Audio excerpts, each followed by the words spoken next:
And so you're dealing with respiratory depression, so you're mostly working on a respiratory depressed kid, in all honesty. And then the other thing is, the other tough part is just speaking from, as you go along through your career, you're going to have work with senior medics, and each of us do assessments and treatments different. And then when that high call comes out, and you're trying to figure out medications, and I was just saying this to Chief about how we don't have a set we got to kind of weed through our protocol, but we have different interpretations of medications. We don't have a set goal. And then you're having those discussions with that medic.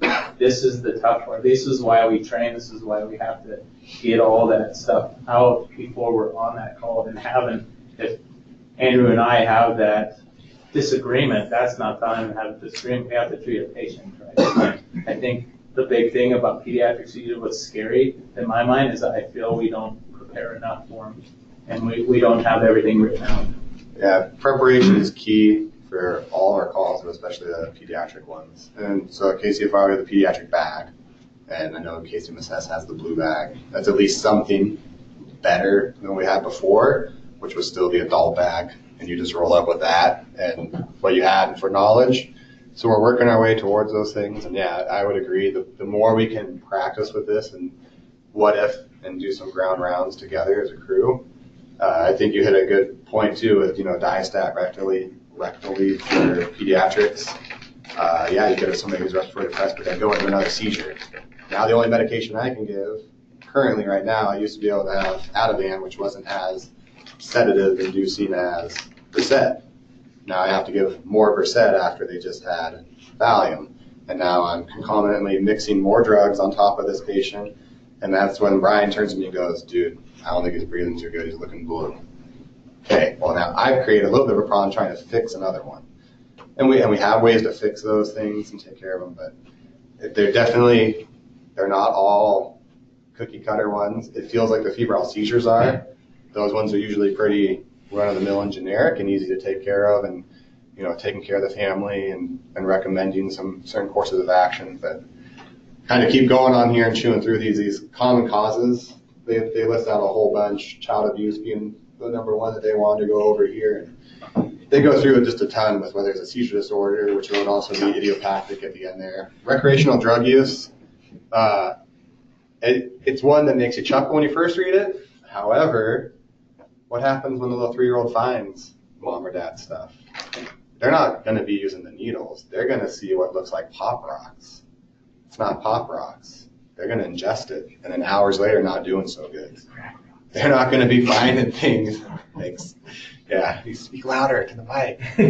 Else out of this room. So that's just something to think about, and as we go through more, they're going to kind of hammer through. But I think to add, this slide is kind of important, because if you're able to walk in and Justin kind of hit on, he's going to do a first couple of steps, that's going to be able to eliminate some of these things. So if you're able to walk in and kind of think okay, they've already touched on it, they've gone in depth on how a paramedic may go about it, and he's going down what medications is he going to give and stuff. But for an advanced or basic level, I think it's important to, if you have a good understanding of hey, I'm just trying to get a good story of what, did they fall off the couch and hit their head? Okay, now I'm going to go down a different path than if, the temperature was high and you're okay, it's a febrile seizure, we're going to go down this path. But I think if you're able to eliminate, like you said, he's going to do a pulse ox, he's going to check the temperature, he's maybe going to throw on some oxygen. So I think if you're able just to walk in and you kind of have this checklist dialed, that's awesome.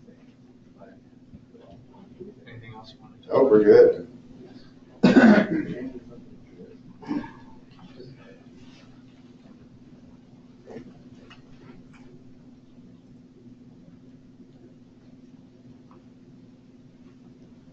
Like the video showed, seizures in infants can be very subtle. Typically, older children are going to find them at schools. That's going to be where somebody was playing with somebody else and fell down. It could be dispatched as a fall. By the time you get there, there's some more information. Well, it's not a fall, now it's a seizure. All right, a couple more. We can keep chewing through these. A lot of them are pretty same from EMT basic as far as management and care. We're just going to kind of dive into a couple other little things. But postictal state, you guys are already familiar with. That's after the seizure. This last one here, seizures that continue every few minutes without regaining consciousness, status epilepticus. Longer than 30 minutes, status epilepticus. The ones that last 30 minutes or longer, those are usually the ones that have now had 4 or 5 doses of rectal diastat. They know they have a problem and an issue. Parents are now like, I've done everything I can. So I called you. So now you're kind of late to the game. And to jump off what Shane said earlier, now you're also dealing with somebody who could be respiratorily depressed due to the medication they gave them. So just consider that these calls are a little bit different when it's a new onset seizures for kids versus somebody who's already dealing with a known issue. It's big difference in the way that the parents and you should interact with them. The new ones are going to need a lot of supportive care. The ones that have been through it probably know it better than we do. Usually they, in my experience, they know it better than we do. They're on the phone with their neurologist once a month. They know what's going on with their kid. They've been doing the EEGs. They've been doing CT scans and MRIs every year. They've got dialed in on this care. They may even ask you what you're going to do. You know, what drugs do you carry? What are you going to administer to my kid? Because they just want to know before you just haul them off, right? And what do we feel now all of a sudden when somebody starts jumping down our throat, want to know what we're going to do and how we're going to care for the kid? We're kind of like, this is not normal, right? Throws us off our game a little bit. Recognize this is probably somebody who's been down this road more than once. They may be transported once in Coeur d'Alene, once in Hayden at a basketball game, and now they're in Post Falls, and it's happening again. So this is somebody who, they know this pretty well. A lot of our pediatric refusals always feel weird after seizures, but some of these are parents who know they have a long history of this. So they're pretty aware of what's taking place.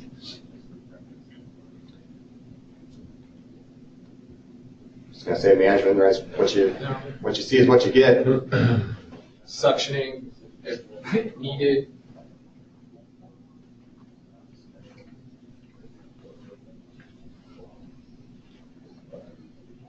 So febrile seizures, like we know that it is caused from the abrupt rise in temperature. Typically it could be, broken, like you said, like we'll show up later, they're like, hey, the fever was this, and it's come down, they had a seizure, and like you said, we're kind of walking in, I wouldn't say behind the 8 ball, but what has happened is past, and now you're trying to gather information, yeah. And I think a big part of this, like from my experience, is like don't forget that your patient isn't limited to the child or the pediatric. Like some of the parents, if they've never dealt with it and they're not aware of what causes the seizure or why this is going on, like hey, my kid just had the common flu and all of a sudden now they are showing these seizure-like activities, like they're going to be freaked out. And I've seen that before where the parent like just isn't educated. So if you're able to just educate them and let them know like, hey, it's more of a common thing than you'd expect, and it's not exactly life-threatening if it's just a febrile seizure, and just educate them and treat them as a patient too, because this could be a scary event for them that they're not used to encountering. Anything else to add? Oh, probably in your book they have an age range. What do they give in your book for an age range of febrile seizures? Why is that? Why is that? Is it first 5 years of life? I think they just refer to it in the percentages. It's 2 to 4% under 5. So it's quite the composition. So if you think of first 5 years of life, that's when you're going to get a lot of sicknesses. Typically that are fever-inducing, colds, flus, you're going to expose all those things. In that first 5 years, there's going to be at some point where your body is going to have to auto-regulate itself from getting too hot. In some kids, it doesn't work out well. And the brain's way of auto-regulating is hitting the massive reset button, and that's seizure. It'll stop it, and that's why the fever breaks, goes down. It's now set a point for that person. And a normal, healthy individual doesn't usually go to seizures. A lot of literature out there, a lot of things to read. I think seizures are more and more common, and actually febrile seizures, than they thought ever before. They're thinking that almost 80 to 90% of children experience a febrile seizure, but they experience that in the crib or when they're sleeping in their bed. And the reason why is no parents there, right? They give the kid Tylenol, they set them down, the kid spikes a fever, has a seizure, and that thermostat, if you will, gets set. because we're not always watching our kids. We haven't had any up here in more metropolitan areas and higher population densities. Baby cams, super big thing. It doesn't seem to be a super big thing in our community. Caught a lot of seizures on baby cams, that they wouldn't have caught before, would have never known. Because what do you do when you wake up in the morning, the kid's in there and the kid's puked a little bit? Oh, the kid's been sick. Yeah, must have puked in the night, no big deal. Well, that kid probably had a seizure, had a fever. Could be, possibly. Just something to think about. We kind of only get called and see it when somebody notices it. They're thinking it may happen a lot more frequently. Anybody know ABCDEs? They cover that in the book? Yeah, what they cover? What they tell you about? Airway, breathing, circulation deformities. Disabilities. Or disabilities. Yeah. It's just it's kind of like the pediatric assessment triangle. It's kind of like as you go through, they'll add on different things. They'll put on different things. And I found it unique that they put it on here. I never heard that till I went to a neonatal resuscitation one. It wasn't even like a paramedic program. So it's cool that they're tacking on some of those things now at this level. And this kind of goes to show you guys the breadth that you guys are learning here is like a mini medic class. You guys are going through a lot. So, and they're beating this thing to death here at Neurological Emergencies. The most important thing I'll say is get a blood glucose. Please, please, please get a blood glucose because low blood sugar can cause this. Ask about the wet diapers. They're going to talk about this later, but if somebody is diabetic and they get low blood sugar or high blood sugar and they have a seizure, that's like a correctable and identifiable cause of their seizure, right? Seizure caused by blood sugar issue, caused by either hypo or hypoglycemia, usually hypo. You're going to see it. So please, please, please notice what's going on there. Get a blood sugar on every seizure one, on every one that's altered. We have the tool. We can get more information. On that note, one more quick plug, and I know I can talk and I go on forever, and you guys are going to hate the sound of my voice. It's probably going to end up failing here because I got a little bit of a cold. But when you guys go to the ER, would you guys expect a physician to only go halfway on an assessment? Go, yeah, you know what, I think the bone's broken. I don't need to use the x-ray machine. It's broken. No, you'd expect them to do an x-ray machine. You'd expect them to do a full assessment. If you went in there for one issue or one problem, and he found out you had cancer, you'd expect him to sit down and say, hey, man, I found out in the course of blood work you have cancer, right? Like, you'd like to know that, right? We have the ability out in the field to do things over and above just our normal assessment. We can get a blood glucose. We can get an end-tidal CO2 on our respiratory patients. We can go a little bit above and beyond, which helps the patient so much more and factually documents what we do and brings some validation to the care that we're providing out in the field. That's my little plug for blood glucose. Get it? So meningitis is inflammation of the meninges, just a protective layer of the brain. It can be caused by the bacterial infections or virus, fungi, or parasites. So it says if left untreated can lead to permanent brain damage. One thing I wanted to talk about was the Rudzinski sign, if I'm pronouncing that correctly. But if someone with meningitis, you ask them to touch their chin to their chest, they're going to have a really hard time doing that. Like the inflammation of the meninges, to my understanding, makes that super painful, and they're not going to be able to do it. So for pediatric patients, you talked about it earlier, that depending on the age range, they may not be able to follow simple instructions like, hey, when you touch your chin to your chest, they just may look at you crazy or something. So if they're laying down on the cot, or maybe you have the parent do it, but if you just manipulate the back of their head and slightly rise it, you'll notice that because of the stiffening in the neck and the meninges, that their hips and their knees are going to want to compensate and come up to try and alleviate that pain, or to try and compensate for not being able to touch their chin to their chest. So that's just one thing you could use as a tool. Like, hey, if you're suspecting, I think this would be hard to pick up in a pediatric patient. They're maybe just crying and the parent doesn't know what's going on, and like maybe they touch the back of their head or something. So you can use it, like you said, to try and steer down the right path, but I think this would be hard to pick up in a pediatric patient that's not able to, pinpoint why, like, hey, the back of my head hurts or something like that. But just know that if you tilt the head, that you'll see their hips flex and their knees will want to come up. And that's the Brudzinski sign. I don't like when people say, hey, like, you won't see this on the test, or hey, I got this on the test, because everyone's test is going to be different. Like, I don't know what you guys are going to get, but I did personally have a question about that, and it totally threw me off. So this is like, when I see meningitis, like, that's one thing I'll always remember, because I got a test question on it, and I was like, what the heck is the Brudzinski sign? Like, so, anything else to add? So it just talks about people at greater risk. Like, I guess you can kind of keep that in the back of your head when you're on a call. I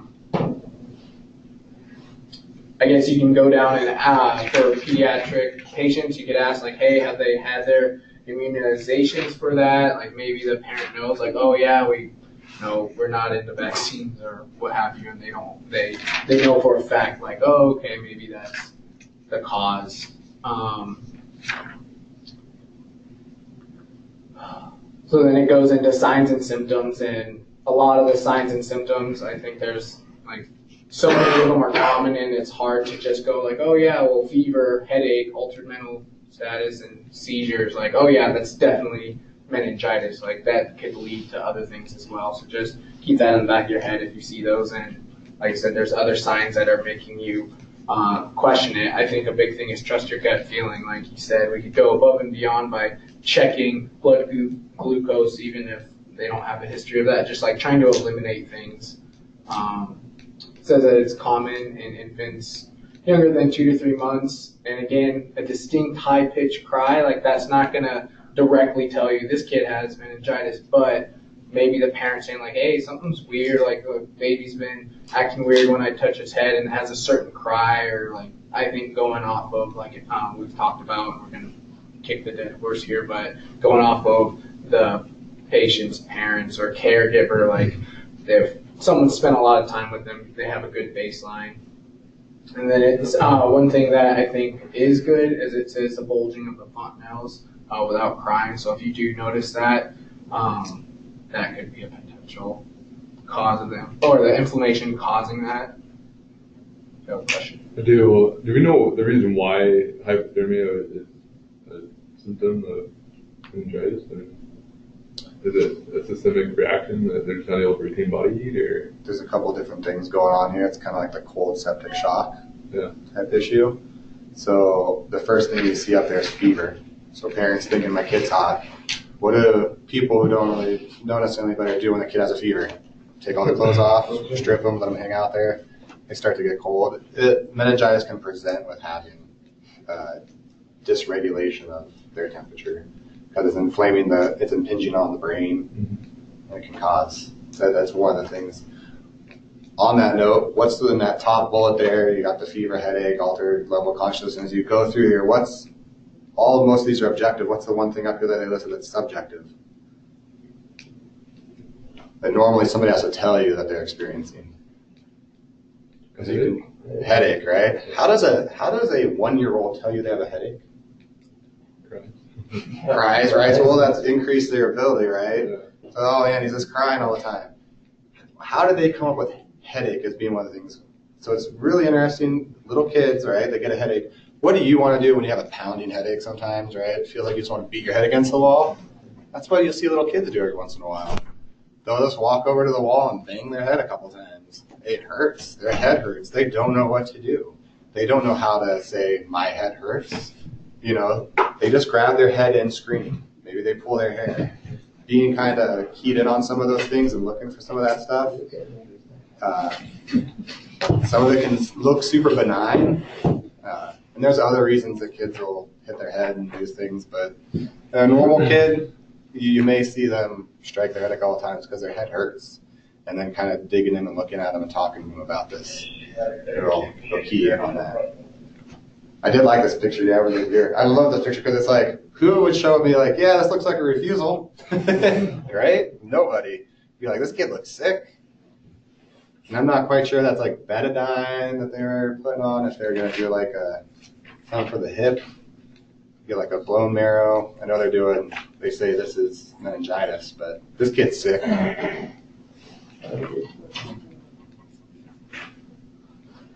I didn't really have anything other than this kid's sick. I mean, it's kind of self-explanatory. Yeah, it's time to go.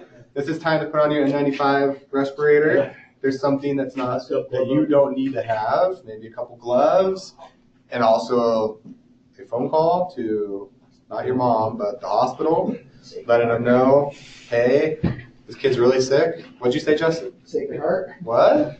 If the kid's stable, is that a consideration? Absolutely. Oh, yeah.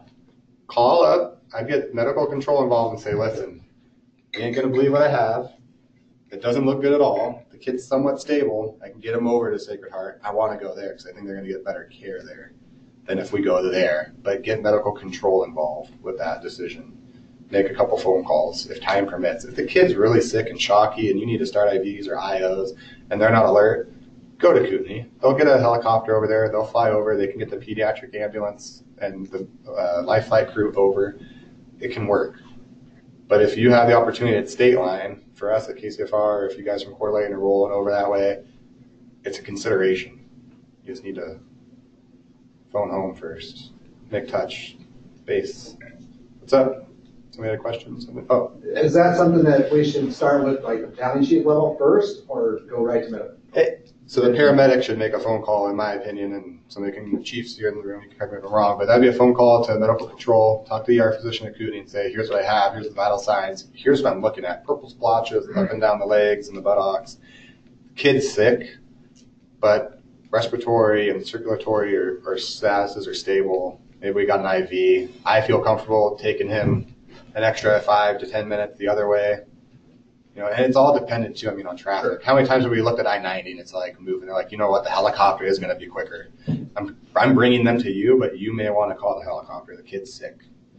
And why delay, right? Because they know that, and the end result is they're gonna call Medic 52 and say, hey, you have a CCT transport to Sacred Heart. Yep. So why don't you just take that child where they're gonna end up? And on that note, with some of the CCT stuff, you may see that where you as Medic 11 or 13 show up and they look at the kid and say, this kid's sick. We're calling a CCT nurse. They're going to be here in 20 minutes. We're just holding you. We're not going to bring 52 down.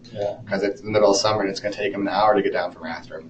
Thank you. You need to make a phone call to your lead, who will make a phone call to, or the battalion chief as well. Bring somebody in the loop. Just don't sit there for 20 minutes and go like, hey, I got a CCT to, because everybody's going to be like, what the heck's going on? Yeah. Make a couple phone calls. Let people know. Here's why. Here's what's going on. Let your battalion chief know. Let your chief know. I think we're pretty good, like especially with kids, because we know that's the best. That's their definitive care is over at Sacred Heart as far as so. Well, they got the Because if they are stable enough, like obviously if we're taking like a code, we're going to Kootenai, right? Mm-hmm. That's just what we can do. But if we can spare the extra 10 minutes, I think it's all in our best interest and the patient's best interest. Yeah, I agree. Yeah, the only thing I'd have to add is for this meningitis, I had to watch some YouTube videos and try and get a little more familiar with it because I was not familiar with it. But it basically was saying like for the rash that if you were to press on it, it wouldn't go away. It stays constant. I don't know if that helps at all, but it said that it's pretty common for, or more common I should say, for pediatrics under 2 years old, and it's contagious through secretions of like the mouth and so from kissing and stuff like that, newborn baby in a house, every family member wants to come over and kiss the baby and hold the baby and stuff like that. So that's how it spread. It talked about that we have that bacteria. Most of us have it in our body already, but it's when it releases the toxins is when you get this Neisseria meningitis. That's all I really have. No, actually, you hit on something super big too here, really quick. Everybody's kissing the baby and everything else a couple days ago. Maybe they have it. It's latent. Measles over in Washington right now. It's huge. It's going through. A couple of states are now passing laws that if you don't immunize your kids, then they're not going to public school.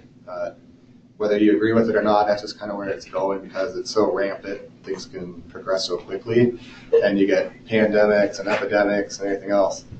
This would be huge to let family know about and other family that's been around.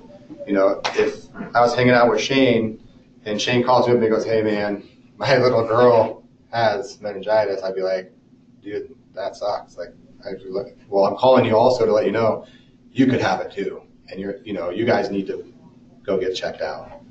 These are the type of things where you need to know the sphere, right? Because maybe my wife's working at a daycare, access to a whole bunch of kids, and now you're like, headache, right? Now you're banging your head against the wall, like, oh gosh, so many people, and that's how these things grow over time. So really quick. Yeah.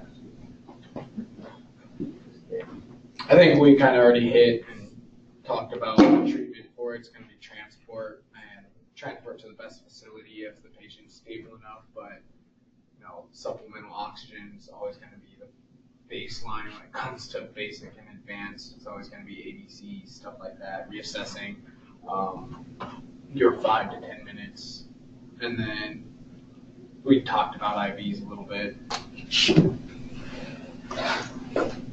I'm going to actually knock out this next tube if you want. Yep. Yeah. Wow, that's like you're here. Yeah, I'll just Give me that. get the, yeah, it's hot. Give me that clicker. GI emergencies. What's our typical GI emergency we see with a pediatric? When somebody calls us, they normally call us because the kid's not really alert, so it maybe comes out like a Charlie or a Delta, altered level of consciousness. You show up and they tell you, my kid's just not acting right, and they've usually had Diarrhea. boom, diarrhea for how long, right? Winter, right in the back. They'll tell you. And there's GI upset. That's out there at the bottom, if you guys are looking for where I'm pulling this from. Hey, I don't know why they threw in there this large amount of bleeding can occur in the abdominal cavity. It can occur in all of our abdominal cavities. Other than be aware of where this diarrhea is coming from. Is it really diarrhea? And make sure. There may be some diapers for you to go look at. Is that disgusting? Yeah. Does it tell you a lot of information? Yeah. How many diapers they go through? They're going to go through that here. 9 times out of 10, you're not going to be able to pinpoint the exact side of where the pain is. Is it good to try? Sure. Where the discomfort, originates on their body? Sure. It's really hard. You can feel their stomach. They're going to cry. You're a stranger who's shown up at their house, causing them more pain, right? And now you're just pushing on their stomach and going all around. Everything's going to start hurting. So try to localize it the best you can. Find out with rebound tenderness, those type of things. Moving on, maybe. Yeah, it's been It times out. yeah. Boom, 2. Appendicitis, also common. Fever, pain. This is pretty much a rebound tenderness, like I just said a little bit earlier. It's a common sign. Right lower abdominal quadrant. And this one's going to be the kids that aren't eating very well. They feel bad. We had friends that they just didn't let their kid eat for like 5 days. A long time. This was when I was little, and it ended up bursting, and he got a fever. They took it, and they're like, "Yeah, I mean, this kid has suffered 5 days. Wouldn't keep water down, nothing." That's one of the other things is they're going to go through it right here. Is are they tolerating liquids? This kid I'm talking about wasn't taking even in water. He'd drink a sip of water, vomit it back out. Couldn't even take in any water. So wet diapers we talked about as well. Is it more than normal? Is it less than normal? That one's going to come up after we take a break, where we'll get into some hypo and hyperglycemia. They're going to ask that one again too. So, but has a child had diarrhea for how long? How much? How often? These are all things you can get information from as you go on. Super, super rare are tears present when your child cries. They are really, really dehydrated at this point. If they're crying, there's no tears. And that's a pretty bad sign. I'd say a pretty late sign as well. So moving on, that was our GI upset one. Kids get GI upset all the time, right? Especially after that first year. Because after the first year, that's when you kind of get the okay to try new foods, right? So they start putting in apples and this, that, and the other thing. It's going to upset their stomach, especially the higher fiber foods, more veggies and everything else. I get GI upset when I eat all this stuff, right? The kid's going to get it too. So poisoning and going into some toxicological emergencies. Kids don't normally inject themselves with stuff. I'm going to put that one under child abuse. You usually don't have a 3 or 4 year old, looking for a hit on the corner. So a little bit of a problem. The ingesting one like we talked about earlier, it's not Pop Rocks and it's Ryan Pot out. Those are crack rocks. It happens. You know, they get into things they're not supposed to. They find stuff they're not supposed to. What's one that they like to find that they don't even know it's bad? And it's not really bad, right? We think it's innocuous, but like protein powder, pre-workout stuff, they like the taste. Have you ever seen how some of that stuff's marketed? You know, the C4 stuff, but some of the other stuff, you know, they even make it taste like, you know, Warheads or whatever, right? And they got the Warheads thing on there. It looks like candy. I can put 2 scoops in water, you know, get it going, and it tastes great. I see my dad do it all the time. I'm just going to put 6 or 7 scoops in there. Well, it's got caffeine. It's got tons of stuff in there. This kid's going to be jacked up. You know, it's meant for an adult, and if it gets me going, what do you think it's going to do for their little body at 3 or 4 years of age? Some of those other little things are poisoning that you just don't know. Yeah, he's out there probably lifting 400 pounds, right? 5, little Hercules. But big thing is their weight, and that's what they have here. I'm sorry. We'll go here. Common sources of poisoning: alcohol. Yeah, maybe. The meds. Grandma's meds, mom and dad's meds, they see them take it every day. They see it laying on the counter. Usually we're supposed to keep it in the child safe locks, but what do older people keep all their stuff in? The Monday through Sunday stuff that's easy to pop open really quick, right? They pop the top, take the pills. Well, now they just took a whole dose of lisinopril to tie them. You know, the list goes on, right? They just kind of slide this list of 15 meds over to you, and you're like, oh no. You know, and it's not a good day. Household cleaning products. Bleach. I just want to throw this one out here because I've been on like 5 or 6 calls. Who here can drink a cup of bleach? Raise your hand. Yeah, you get the smell and you even get the taste in your mouth. It's an automatic gag reflex. When somebody's like, man, he was drinking the bleach. He wasn't probably drinking the bleach. We'll treat it as worst case scenario. Chances are that didn't happen. There's some kids that don't have gag reflexes. Maybe they did drink a little bit. Stuff tastes horrible. If you've ever gotten bleach in your mouth a little bit, it's not good. You're not going to be drinking a whole lot of it. Tide Pods and all that other stuff with adolescents and stuff. Those are people who are doing things to themselves. This isn't usually little kids. What they will do is spray themselves and do other weird things with this because they're trying to clean or emulate mom and dad. Oven cleaner. Drano. My family, I haven't drinking Drano yet. Well, does it taste good? Like antifreeze for dog? It's very corrosive though, right? They get it in the mouth, it's going to burn. And it's going to burn whatever they get down. But oven cleaner stuff, really noxious. They'll spray, right? They'll do things. And they're thinking they're being like mom and dad and helping out. And they got their head in the oven and they're in there just spraying away and cleaning. They could be overcome with inhalation. Some things to keep on there. House plants. They had a list of house plants that are poisonous and stuff, and poisonous to cats and dogs and everything else. I think, again, kind of rare. They do have a little video here we're going to play here at the end on there. Talk about a list of drugs and vitamins. Yeah, they may appear normal, and as time goes on, you're going to see them change over time. What that looks like. For us, what's the one that adolescents like to overdose on to a degree?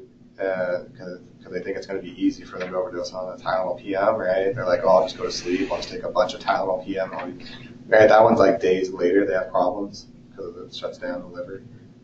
Can't excrete it. Got big problems with that, the kidneys. If I could go back and add to the household cleaning products, I think like most of us are familiar with like Pine Sol and stuff like that, but most of the time I'd say you would expect that if they got into household cleaning products, it's never just one household cleaning product. It's every single chemical that they clean the house with is in one location, and if a bunch of cats are missing and everything's gone, like you don't know what the baby got into, take a picture and bring it to the hospital with you, or like even collect the empty bottles. And I think it talks about later on, like try and ask the parents, like how much do they suspect that the baby potentially ingested or something like that. But I think that's a good thing to consider is on the back, typically on the warning labels, it'll say like if ingested, like be cautious of, you know, respiratory compromise or this or that. So you can pick it up really easy and look at it like, oh, it got in their eyes. Like it says, do not flush with water. So use that to your advantage too. And like, I think he's going to have a slide about poison control. And that's something else to consider is like, if you have that contact in your phone. Yeah. We may see that poison control number come up here in a little bit. So add it. And he's kind of already hit the nail on the head with what we're going to talk into, but I'm going to use the guys in the back room really quick. How many times have you guys made a conference call to Boise to Staycom? more than once. Everybody kind of maybe has a similar deal, but the first time you call, you really don't know what you're getting into for, and they start asking a bunch of questions, and you're like, the quantity, what grade of fuel was it?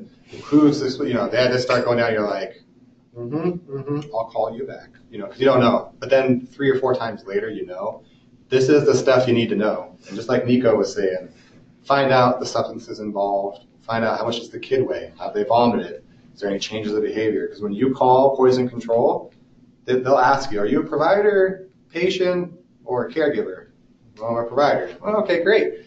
They're now going to start going down these things and want to know. You're going to kind of feel kind of stupid, and you're like, hold on, That wasn't in my how much does he list. weigh? You're like, these are things you kind of need to know beforehand. So I'll throw out there a little tidbit for actually practicing out in the field before you call poison control. Get a couple things down.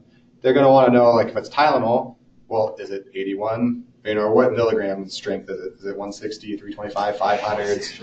Yeah, they're going to want to know a bunch of things.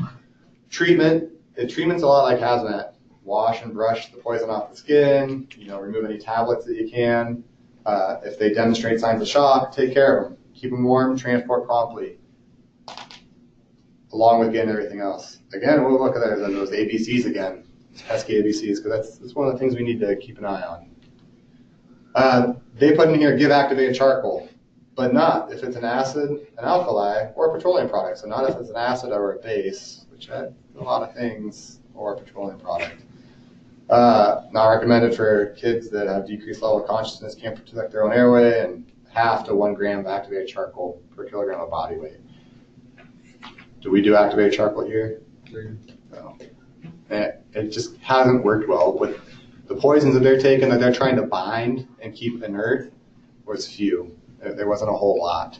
It wasn't like when they took all the pills. It's easier to get them to the hospital and do a quick gastric lavage and suck it all out than it is to try to get activated charcoal in there and have them vomiting up this really black, evil-looking stuff. I mean, when you bring the kid in there and they look like, their head's about ready to spin and they're vomiting and everything else and it's black as night. And I mean, it just looks like, are they bleeding? Like, that's the first question I got one time. Like, where's he bleeding from? I'm like, he's not bleeding. Like, we gave him some activated charcoal. And they're like, ooh, like, what happened? Like, nurse, over here, clean him up. Just all of a sudden it was like, change the game. Just wait till the second day, the GI. Yeah. That's it, On that note, they still have some of the bubble gum and stuff, but they dye bubble gum with different dyes. They used to dye it with like methylene blue and stuff like that. It actually dyes your guts. Well, so we'd get calls every once in a while. My kid just pooped something that's like orange, like and green, or yellow. And you're like, well, yellow's kind of like, they're like, no, like fluorescent yellow. They're like, I saved it for you to go look at. And you're like, it looks like it's glowing, It's a green turd, like green. Start talking like, well, what has he been eating? What has he been doing? What have they got into? Oh, they got into a bunch of food coloring a couple days ago, or yesterday, And then what do kids do when they get into something they're not supposed to have? They always hide one, right? Put that one away for later, Find out. Just before we start on the video, I think it's important to understand that even though we don't have activated charcoal, or I think later it's going to talk about pain management, it's going to talk about nitrous oxide, like that's within the national curriculum. So just know when it gives out a dosage of 0.5 to 1 gram per kilogram, like yes, it's not applicable within our county and you won't need to know it potentially outside of testing for your national cert, but I don't know. I think it's important to make sure you know the curriculum that you're going to be tested on, and then later on, like, get your protocols dialed, or if you're already pretty familiar with it, you don't have to worry about it so much. But stuff like that, activated charcoal, don't write it off like, oh, we don't have that in the county, I don't need to know about it. Because if you get a test question that was like, hey, what's the dosage for a pediatric patient? Or this is your scenario, and what medication are you going to give? Like, just know that that's a potential test answer you could come across. We're going to watch this video, and after this video, if you guys need to take a quick break, you can. And then coming up after this will be dehydration, fever, hypo and hyperglycemia, and I'll have Nico do the dehydration fever part, and then we'll tackle the glucose one, then drowning in trauma. Take another little break after that. Because I don't want to bore you guys too much. But so this is Kansas City of all places. Woo-hoo! And this is poison control. This is just jumping in the middle of their interview here. The interview was like 6 minutes long. They were talking about a bunch of weird stuff like turkey in the oven after they did oven cleaner, you know, and they were laughing like, well, who would eat, you know, a turkey covered in oven cleaner? And he's like, yeah, I know. So they're going to talk about kids though. Putting in at the University of Kansas Hospital Poison Control Center. But sometimes callers should just exercise good old common sense before calling. Joining us now is Ellen from the University. Actually, we're going to watch the whole thing here, so you're going to get to hear about the turkey. Bizarre phone calls that you've gotten over time. We do get quite a few that are not poison related. Yeah. So much, and kind of this time of year they're kind of bizarre. Yeah. Each call is very serious and Yes, gets yes. the attention that is needed, but no doubt you get some of those more bizarre calls. Like, I think we're going to show you one here. Quote, I used oven cleaner before cooking my turkey, but forgot to wipe it down. Is the turkey safe to eat? I probably would not eat that turkey. It's probably not going to taste very well to start with, and you do run a risk of a toxic exposure.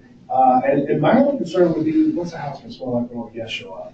No, It's kind of standard. So, yeah, if you're going to clean the oven, make sure you wipe that stuff down real good before you put that turkey in there, so we can have a good, healthy turkey and everybody can enjoy it. Awesome. Here's the next one.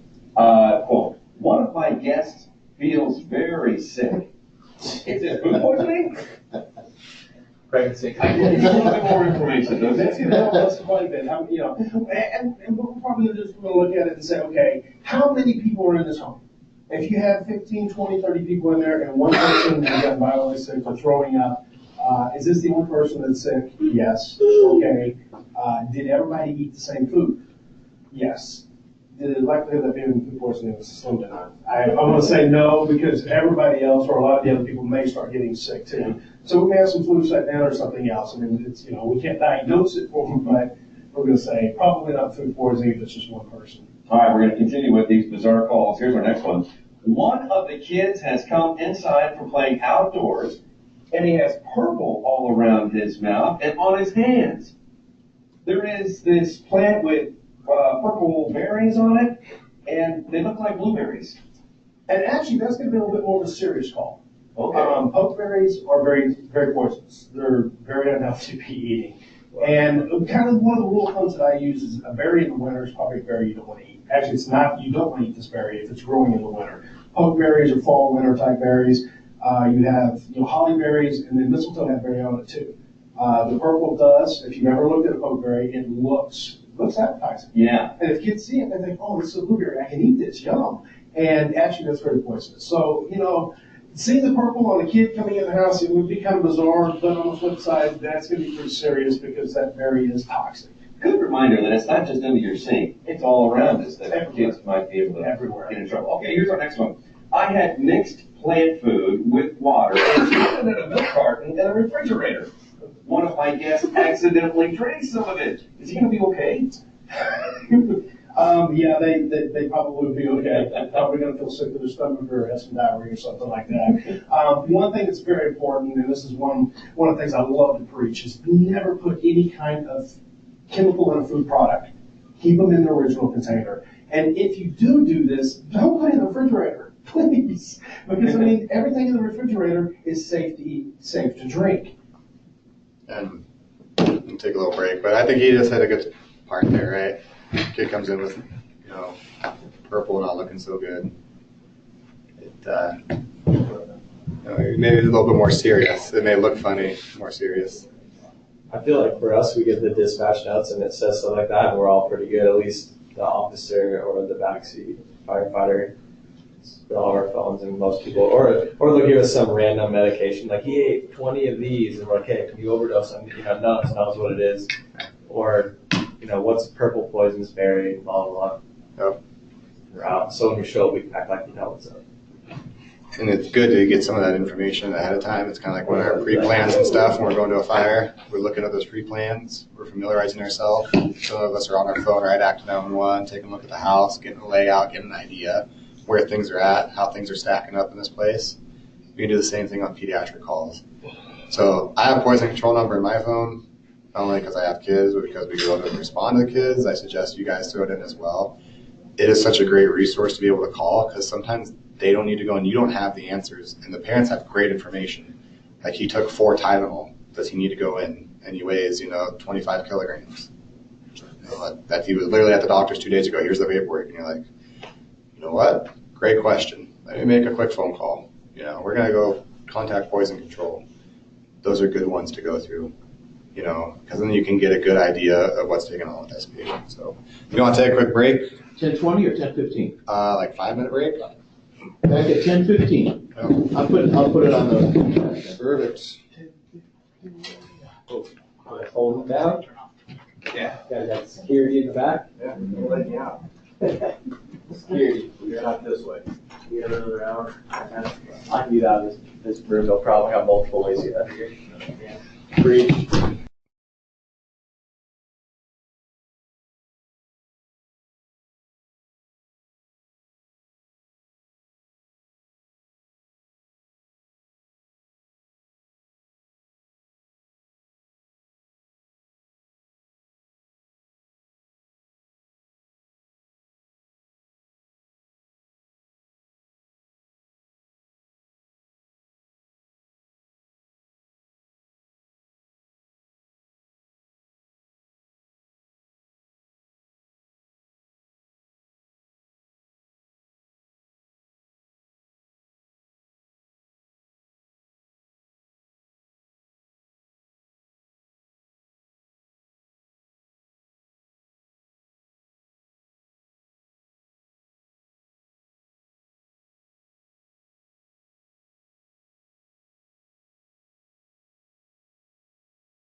Is Shepherd here? Chief Shepherd?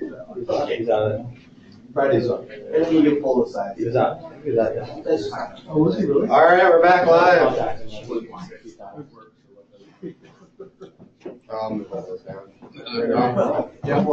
Hey, something happened to the, Something happened to the, I no longer see the slides. no longer sees the slide. 10 o'clock, right?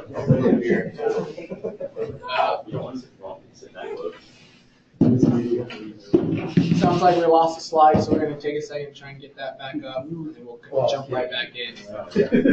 Dehydration emergencies. Which doesn't make any sense. See, their side. Here to take a. We're back, we're golden. All right. We've done that before. I've done that before. As you know. Back.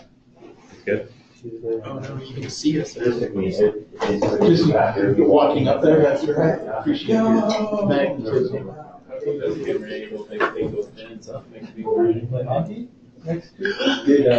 Days over. All right, we're good. All right, so we're gonna continue with dehydration emergencies. Just jumping straight back in. So we kind of already talked about asking the parents, like, hey, how many diapers have they gone through? Are they able to retain water?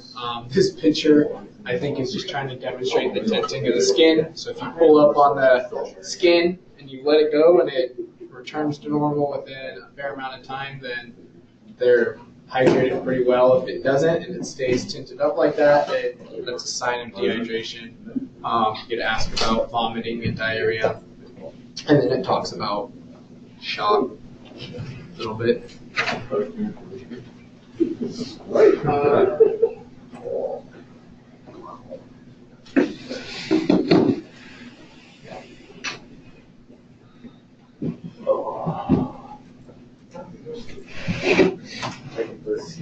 If it's the clicker, Nico, if you just click it in the slide, it should be good. Treatment, again, ABCs, bonus points for knowing your DES. Transport, pretty simple.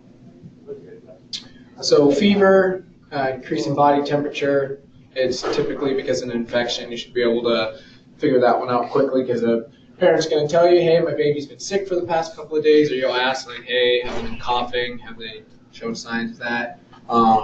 We know that rectal is going to be the most accurate for core temp, but again, like, not to veer towards protocols or what we can do in our ambulances, but I doubt you'll be doing that for a pediatric patient, but just know that for the national curriculum. I think there's a chart that's coming up, but temperatures of 100.4 degrees Fahrenheit, or if you're savvy and know your Celsius, then 38 or higher are considered abnormal. Again, like it said when we talked about the febrile seizures, it's rarely life-threatening. You know, you could break your temperatures with some over-the-counter medications.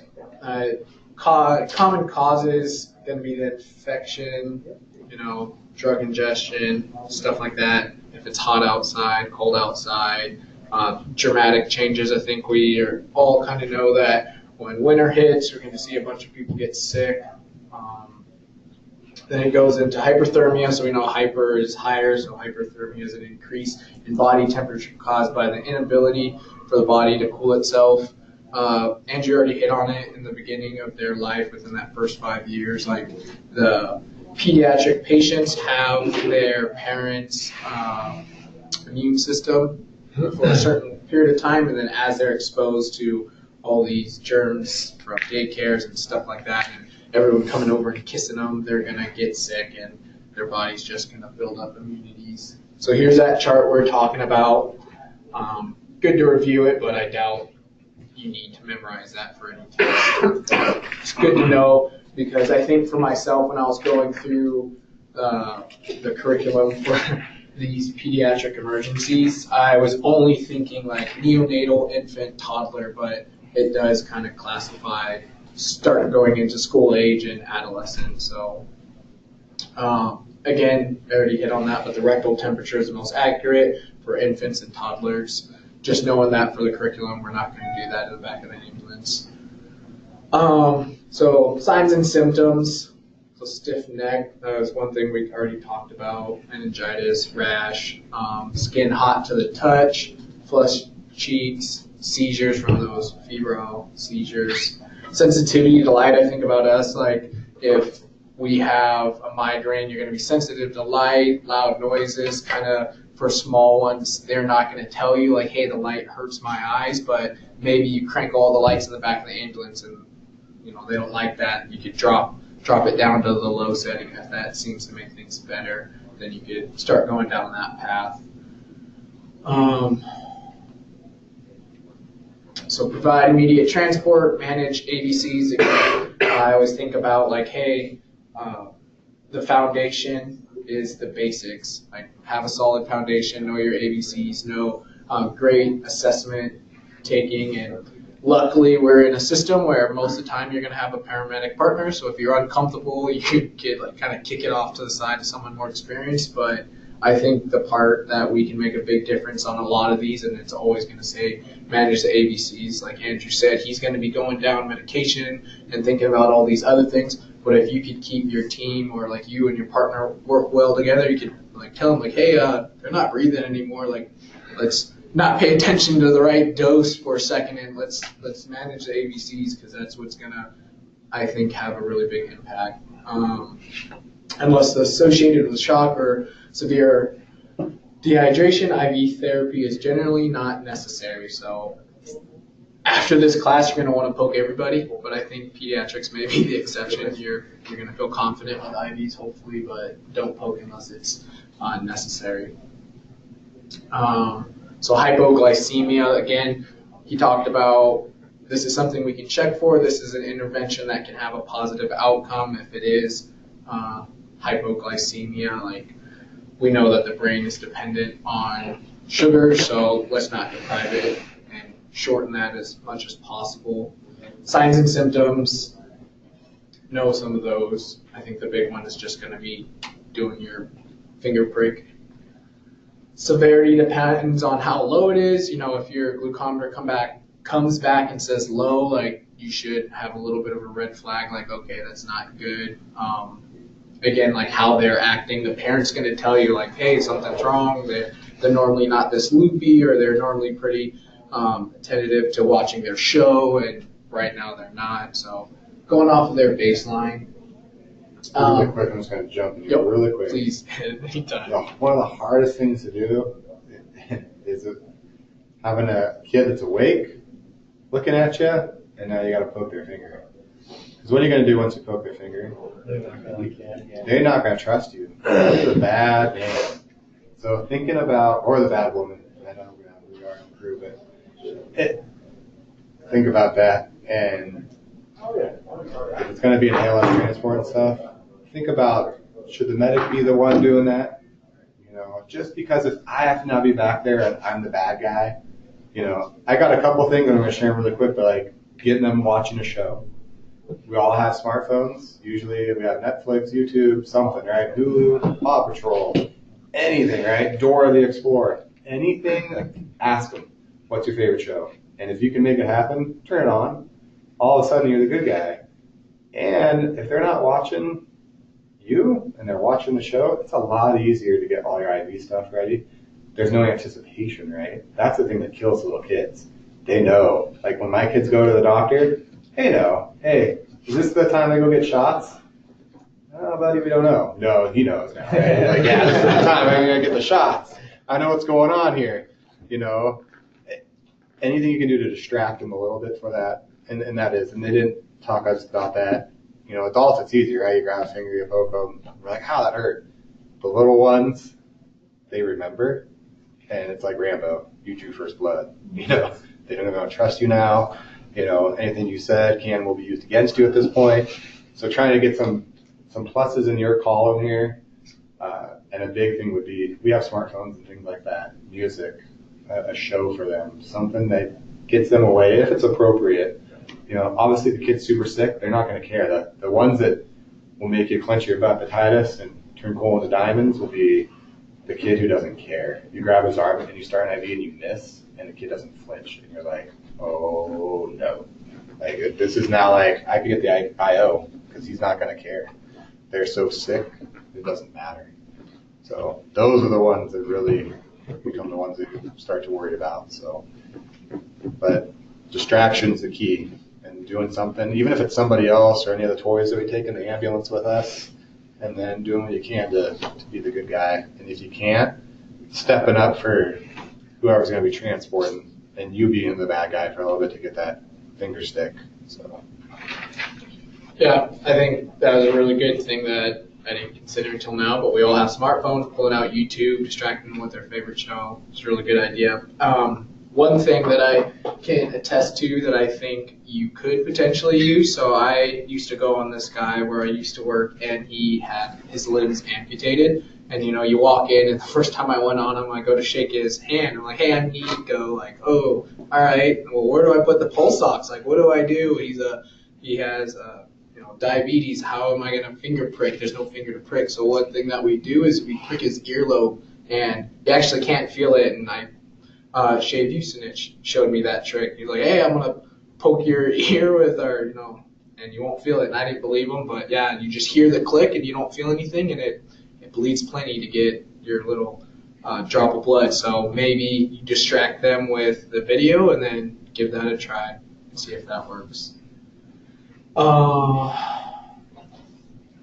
And then just ask the child, or depending on the age, ask the parent, how much insulin have they taken, what was the dosage, has the medications recently changed? That's a big one. They'll most likely tell you, like, hey, we just had a medication change. You'll get that a lot. When was the last time they ate? What was the quantity or the food that they ate? Maybe there's a change in the diet that's causing something to change. And then it asks, like, have they been exerting themselves, playing more or less than normal? So again, it's like ABCs, administer oxygen. They're always going to say high flow. It seems like we've gone away from that, I think, but just for test questions, oxygen always seems to be the answer. Monitor vital signs closely. If the child is responsive and alert to swallowing, you can administer oral glucose. Good luck getting them to have the whole tube, because they're probably going to tell you it tastes like crumb.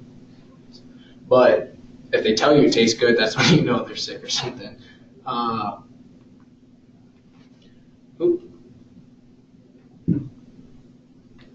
Yeah, so if they have an altered mental status, it's going to talk about, and you can't give oral glucose, then consider IV glucose. If you can't get IV, then the next thing would to go to IO. And like you said, if they're super sick and you're going for IVs and they don't even care, then maybe you consider. But if you're like 5 minutes from the hospital, maybe make a determination on where you're at and stuff like that. So, and then it talks about reanalyzing the blood glucose every 10 to 15 minutes, given that sugar time. Just know that, if you pump half a tube of D50 or the whole thing, like, you're going to see a major spike, and then try and get some solid food in them. I think we're all pretty good about that, because we know they're going to immediately crash. And then it doesn't mention it here, but for adults and stuff, you could also consider like glucagon. So hyperglycemia, the opposite. I was trying to look up, because I forget, because I remember taking a class on diabetes in children, and our standard is 60, right? We're treating adults, but there's a thing out there, and I remember it's 4, 5, 6. 40 is the low end of like neonates, I want to say. 50 is. Yeah, so when you do you remember? Kind of a little bit, and this is going to go actually a little bit earlier than even pediatrics. I mean, it goes into neonates. So when you first have a baby born, it's not uncommon to have a blood sugar between 20 and 30. They actually won't give anything extra unless it's like around 10 to 15. It just depends on where you're at. So if the child's not really lethargic and you're doing resuscitation on a newborn, like they just were, a neonate, you're not going to have it's not going to be 60, Their systems have been running a lot differently for the last 9 months as they've been being put together and whatnot. And now they're born, and here they are. So you'll get a low blood sugar, and then even like my little 3-year-old here in the back, if you're going to test her blood sugar, it could be 40s and 50s, 60s. They operate a little bit lower. Now, after Halloween, Christmas, any other major holiday, you know, Easter's coming up, and they're going to be higher, right? And their insulin sensitivity is also going to be up there. That's where kids, it's kind of like a boat as well, as long as a lot of things. You overload one side, and all of a sudden you take that load off, and they start rocking back and forth. That's why they have the sugar crash. I mean, their little bodies aren't used to now getting like this huge influx of sugar. At least my little kids aren't. And they'll get the huge influx of sugar, and done. Like they're in bed, zonked out, sleeping. They'll get up the next morning and look like zombies. It's a little kid hangover, right? It's a sugar hangover. It's got like, you know, I want pancakes and syrup and some protein. You know, they need that. So, but yeah, it is. It'll be a different reading. I don't know the specific mnemonic you're talking about. Yeah, for 4, 5, 6. just remember 4, 5, 6. 40 is like low end of like babies. 50 is like low end of like the average kids, and then the 60 is us. So that's how I remember taking a pediatric class, and I remember one of the neonate nurses just like, oh, just remember 4, 5, 6. Mm-hmm. And you can say 40 is pretty low for little kids. Thank you. So for the people at home, just to make sure they heard that neonatal class, you're saying 4, 5, 6. So 40s for neonatals, you know, 50s for younger kids, and 60s are what we're used to for adolescents or school age pediatrics. Just to add on top of that, I think it's important to treat the patient, you know, not treating the glucometer. If the glucometer is saying something, but your patient's fine, they're not altered, like you don't have to pump them full of sugar just because your glucometer says one thing. Like, go back to the basics and treat the patient. Yeah, give it even a second glucometer. Yeah. You know, some of them will read an error low, you know, or 50. They take it with another glucometer, and that one's 100, and they're alert and oriented and acting fine. You're like, more apt to believe the 100 one than I am the 51 based on what I have here. Just for like the test too, in the OB chapter it says anything less than 45 is hypoglycemia. Good. Anything less than 45. Okay, yeah. So if that's for the OB for newborns and infants. Yeah, go off of what the book says until you pass your test, kind of thing. I say. Yeah. But yeah. 10s and 20s are like out of freshly born, freshies. Yeah, glucometer is just another assessment tool. It can fail. It's like any technology. Like, use it to your advantage, but don't rely on it. I think we're all pretty good about that too, though. Yeah, exactly. So, still banging out the slides. Hyperglycemia, new onset diabetes may occur with complication in a child. So just be aware of dehydration is common with that, and then DKA.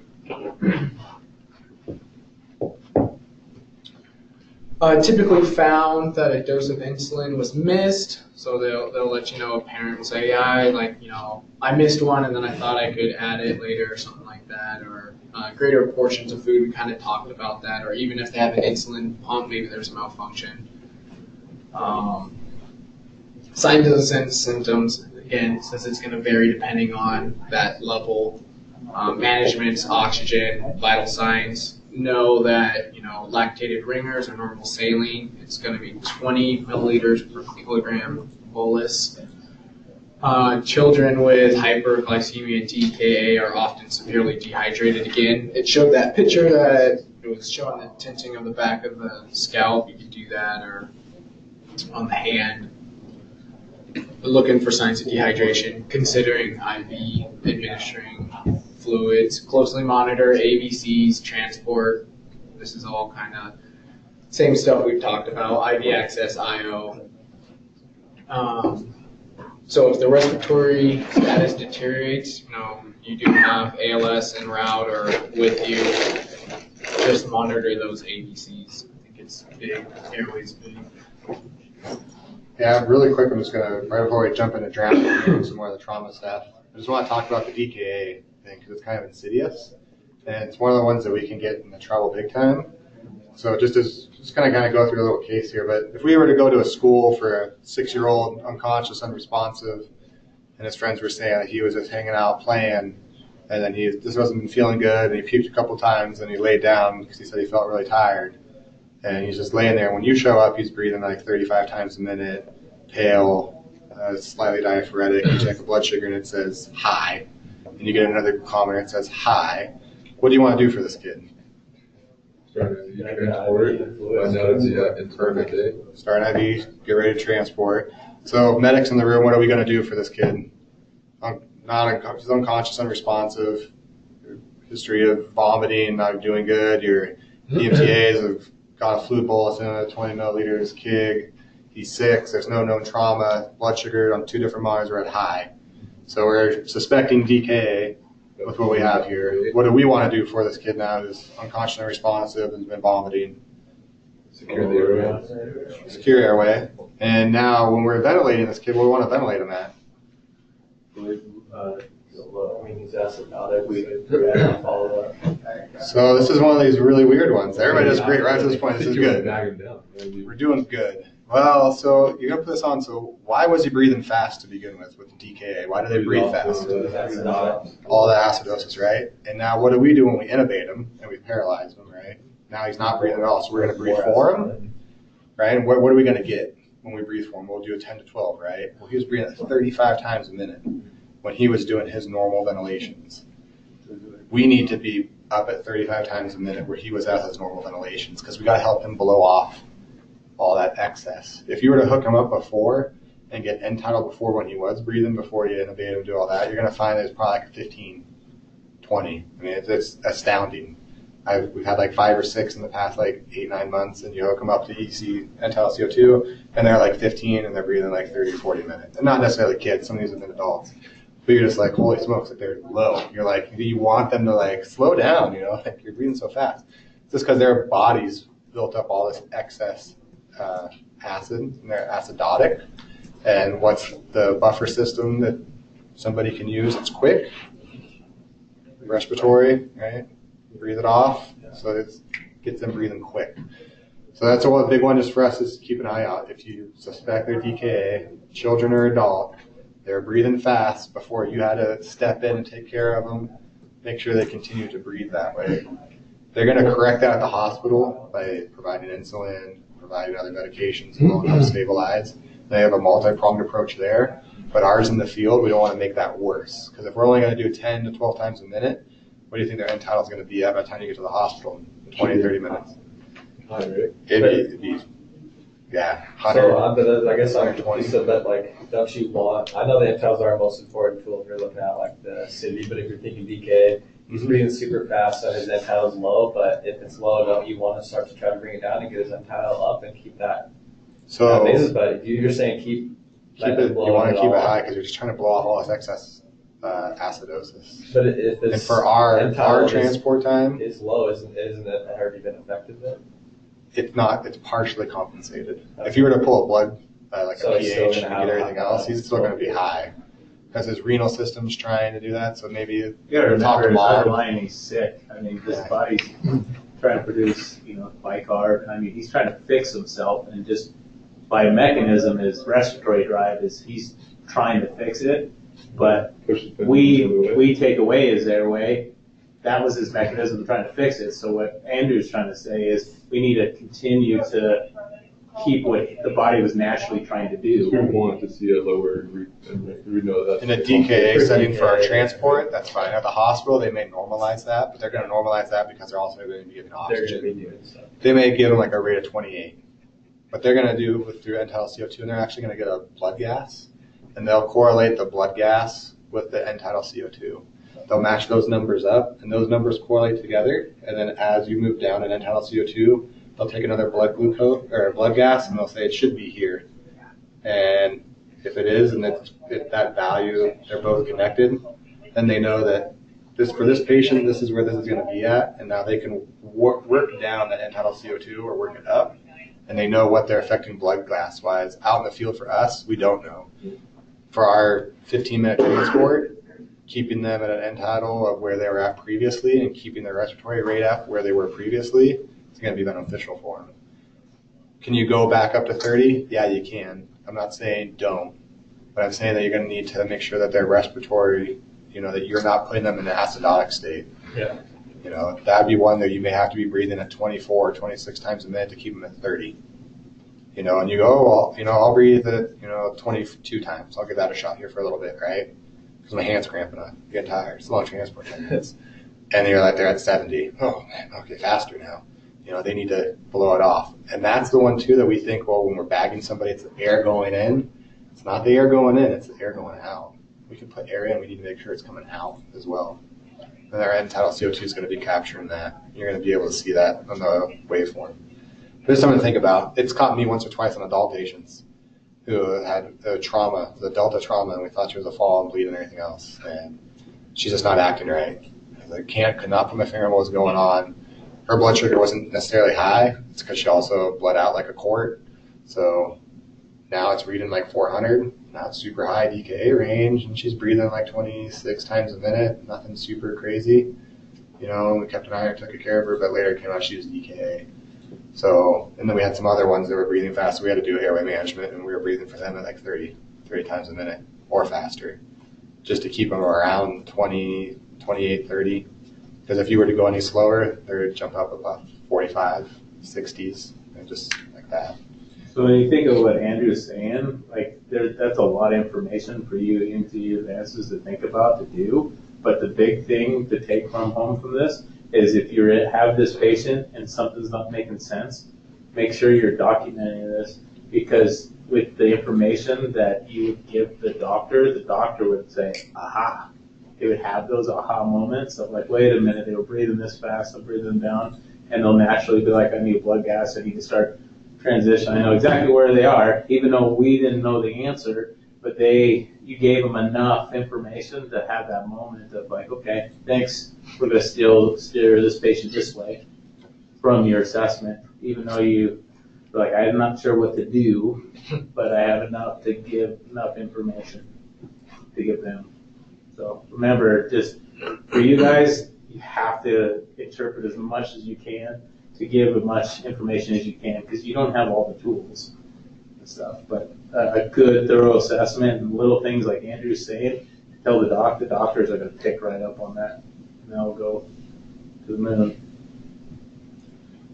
I think these are good conversations to have. Like it was mentioned earlier in the class, it's like, your partner, this is something you could talk about prior to shift or chalk talking it. Like, hey, if we go on an unresponsive patient, we're kind of behind the 8 ball, and I get a blood glucose that suggests DKA, and we've been doing this. Like, good chalk talk to have with your partner, maybe at the beginning of shift or someone you don't typically work with. Yeah, good stuff. So going back into it, drowning, unfortunately, is very common from ages 1 to 4 in the United States. So, there's not a whole lot of pools in the residential areas where we live, but, pools, we have multiple lakes, water sources, and all too common, it's like, oh, I was giving, my baby a bath and I left the room for just a second. Like, it was just the oven was on or the stove or something was burning, I left for a second, and as frustrating as those situations will be, like, we have to do the best that we can for the patient, and educating, I think, is big too, but talks about alcohol as a frequent factor for adolescents. Everyone in the room's probably had a couple of drinks and went down to the lake with some friends when you're under 21, but just making good decisions. So drowning, so obviously it's a lack of oxygen, submersion in icy water, so hyperthermia, something to consider if you're pulling them out. But I think a big thing is like working, in most cases, like, oh, the patient's cold, but if the patient was in icy water for an extended period of time, like all these studies that have come out and shown that someone has been brought back from being submerged in icy water for a really extended period of time, like, don't be afraid to suggest or work the patient, I think. So it talks about risk of neck and spinal cord injuries. You got little ones that don't have great decision-making, experiences or process, so they might dive into something that's really shallow. Also remember, it says icy water, but remember, in the Northwest, we're cold water year-round, so yeah, it doesn't matter what time of year. Still treated as a hypothermic patient. Yeah, for the people at home, it was noted that it doesn't have to be icy water. That's a good, really good point, that the water is very cold year-round, so just because you didn't have to break up ice and pull the patient out doesn't mean that the water wasn't sufficiently cold enough for you to still work them.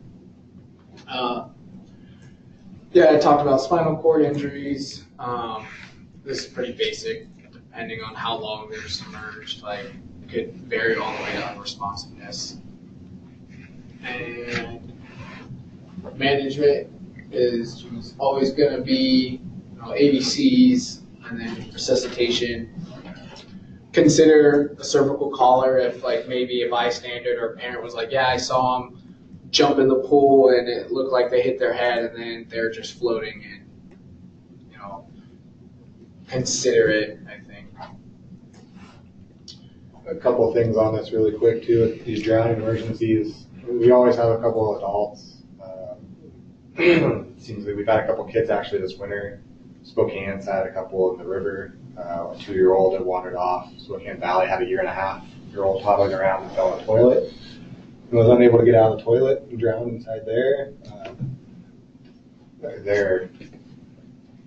It's in our community, and it's something that we need to be skookum on as far as dealing with drowning patients. They are the one thing they didn't talk about here is dry drowning, and I'm not going to sit up here and just flat my lips about it too much. But if you want to look it up, it's kind of interesting. It can happen 1 to 6 hours after the initial event. It's a laryngeal spasm in your throat, but they got more information on that. The other thing that I would caution you guys to go look at, because of what we do, is rescuer as victim. One of the other guys at KCFR here turned me on to this and stuff, and Scott. And so they find that there's a high percentage of people who go in to rescue somebody in the water, and they end up dying. The person they went in to rescue lives. They can't do it. And we've had a couple instances here in the area, local area, where people went in. How many, just by a show of hands really quick, had formal swimming training? Like, we're on the swim team, lifeguard, that kind of stuff. A couple of us. So how comfortable are we in the water?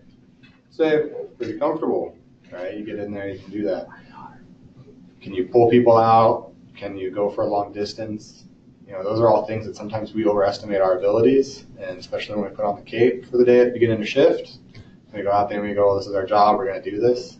This is something that's kind of insidious as well, and it can creep up on you. Fatigue's a big thing on the water. Now, the good thing is we have a team concept. We have a lot of people with us, and we haven't had to really go in that often. But just keep that in mind and look that up. Rescuer as victim. There's a lot of good information on that. And then also dry drowning. That's all I had this part. Thank you for adding that in. Yeah, I think that's good for knowing your partners. Like Coeur d'Alene, we just had our water training at the Croc Center, and there are some people, like you said, that are just very confident in the water, had done the lifeguard thing for years, or just trained for Ironman, so they swim a whole lot, and other people who just know hey, I'm not great at swimming. So I might have flown past it, but obviously scene safety, I think it's easy for us to have an emotional response when pediatrics are involved, and to, like you said, the hero, and we want to intervene, we want to make a positive outcome, we want to go help them. But if it's a dangerous situation, don't just go diving in and put yourself at risk. And they always say don't become a victim and potentially put other people at risk because you're trying to do the right thing. So avoid the tunnel vision, I think, when pediatric calls go out. Do you want me to go through trauma, or jump in for trauma? Yeah, we'll tag team this one as we go through. Okay. Anybody hear about the guy who drove out in Hidden Lake? How far he got out? 600. 600 feet in his car. 600. I mean, that's quite a way to Honeysuckle Beach there, moving out. 600 feet in a vehicle. Plus, didn't he go head first in, right? He went head first in, then got out, and then walked back to shore. That's how they found the dude. He's wet, soft, and wet. Comes in I just drove into the lake. Hey. On that though. Here, hold my beer. Well, who else is in the car? Luckily, it was just him. But what about little kids? It's not just a seatbelt. If anybody's ever had to latch in a kid, and those who have kids with the belt, it's not that easy to get a kid out of there. This guy comes sopping up wet and say, hey, I just drove my car in there. Well, who else was in the car with you? And he goes, oh, no. Just coming in here to teach this class. This lady forgot her newborn baby at the airport terminal. The plane took off. She told him, hey, we have to go back. I left my baby at the door. I mean, newborn in there. People forget their kids. Every summer we hear about people forget their kids in the car. So for us, when we hear about the car into the lake or car into the river, who else is in the car? And then not underestimating the ability to get them out. Yeah, our seatbelt cutters are great for seatbelts. At times they can be, the ones with the razor blades. So if you ever had to use them. The ones to get kids out and the way that they buckle some of the kids in like a 5-point restraint, I mean, they're in there pretty secure. It's not going to be a quick couple cuts and get them out. So something to think about. But moving on. So now we're going to talk about trauma emergencies and management of it. So, you were just talking about seat belts and the child seat restraints. I think that's big. So common causes, automobile crashes. Gunshot wounds are up there. I thought that one was interesting. I don't know a lot of kids that are accidentally getting shot, but kind of same thing with they get into, parents cleaning supplies and they want to do what they see. And unfortunately, we see a lot of like violent video games, maybe older brothers playing or something. They come across mom or dad's gun and they don't think anything of it. They don't have that conception that, this could be life-threatening. Blunt injuries, and then sport activities. They're outside playing with a bunch of friends. So psychological differences is the maturity, kind of talked about that, and then just mentioned it again. They just don't have the experience or the maturity psychologically to know, like, hey, this is bad, or their judgment is lacking. Physical differences, so he said it, I think for a long time we just considered pediatrics as small adults, and that's how it was gone about for a long time, but their anatomy is different. Well, when we'll talk about fractures, like green fractures and stuff like that, bones and soft tissues are well developed in adults, but pediatric patients are still growing, growth plates, stuff like that. I think we'll get into it. Injury patterns, so talking about vehicle collisions, specifically high energy impacts. I think a big thing is for child restraints, if they're installed correctly, was it damaged? It'll go over that too. Like, you can use the child restraint to help secure them or, immobilize them, but if it's been damaged, then it's going to talk about moving them to a short ward or long, short pediatric in this one. Just that back one really quick, they talk about a kid getting hit by a car. Final position of the bumper at time of impact. Oh. We've got a huge difference up here in North Idaho, right? We got a couple of little rice rockets that run around town. They're small. They're probably going to go up and over the top of the car. Then we got the monster trucks where the bumper is the level of my head. It's huge. The kid's probably going to go under, more likely to hit the front axle or, whatever. And you get a lot of different things here with collisions, and again, getting at least an idea of what's taking place, because people don't understand the story that you're trying to elicit from them. They're in crisis, and they're like, he was hit by a car. What more do you need to know? Well, did he go up and over? Did he go underneath the car? You know what? He was hit by a car. Need more information. And sometimes those things are hard to get. And then any of these ones as we go through your trauma are going to be high energy in comparison to their body size. Their body size is tiny. My little girl's in the back room there. She's 3. She's roughly 30-something pounds. Something that if you were to take me on the turtle roll, at the fair, her experience on that at 30 pounds is a lot different than my experience at almost 200 pounds. There's the different forces involved. Also, body mechanics-wise, their heads are the same as a broomstick on with a basketball on the top. That's what it's like with that force of their head, because their heads are predominantly larger. They got that spinning around. So when they're in a car accident and any of those things, that's what's taking place, and that's really what they want you to kind of key in on here. You got that little broomstick holding up this big basketball, and a force that you and I wouldn't think twice about that caused us a problem, causes them a big problem. And they're going to touch on, too, with the bones, that how soft they are, the internal injuries. We always worry about when we feel, right? DCAT, BTLS. We're looking for the deformities, any contusions, abrasions. We're feeling for crepitus. We're looking for this. We're not going to feel that on their little bones that are really a lot of cartilage. It's more the organs inside. and the function. That's what we're really worried about. So they're going to cover it as we come up. Yeah, so moving on, head injuries. We know that the scalp is very vascular. It's going to bleed a lot, and that could freak out the kid or freak out parents if it is minor, or it could be, very serious if you have little one that's vomiting after a head injury, or they say they feel like throwing up or they're nauseous. Like, that's something to look out for, and it can be mistaken for abdominal injuries, but don't rule out like an abdominal injury as well, depending on the mechanism of injury.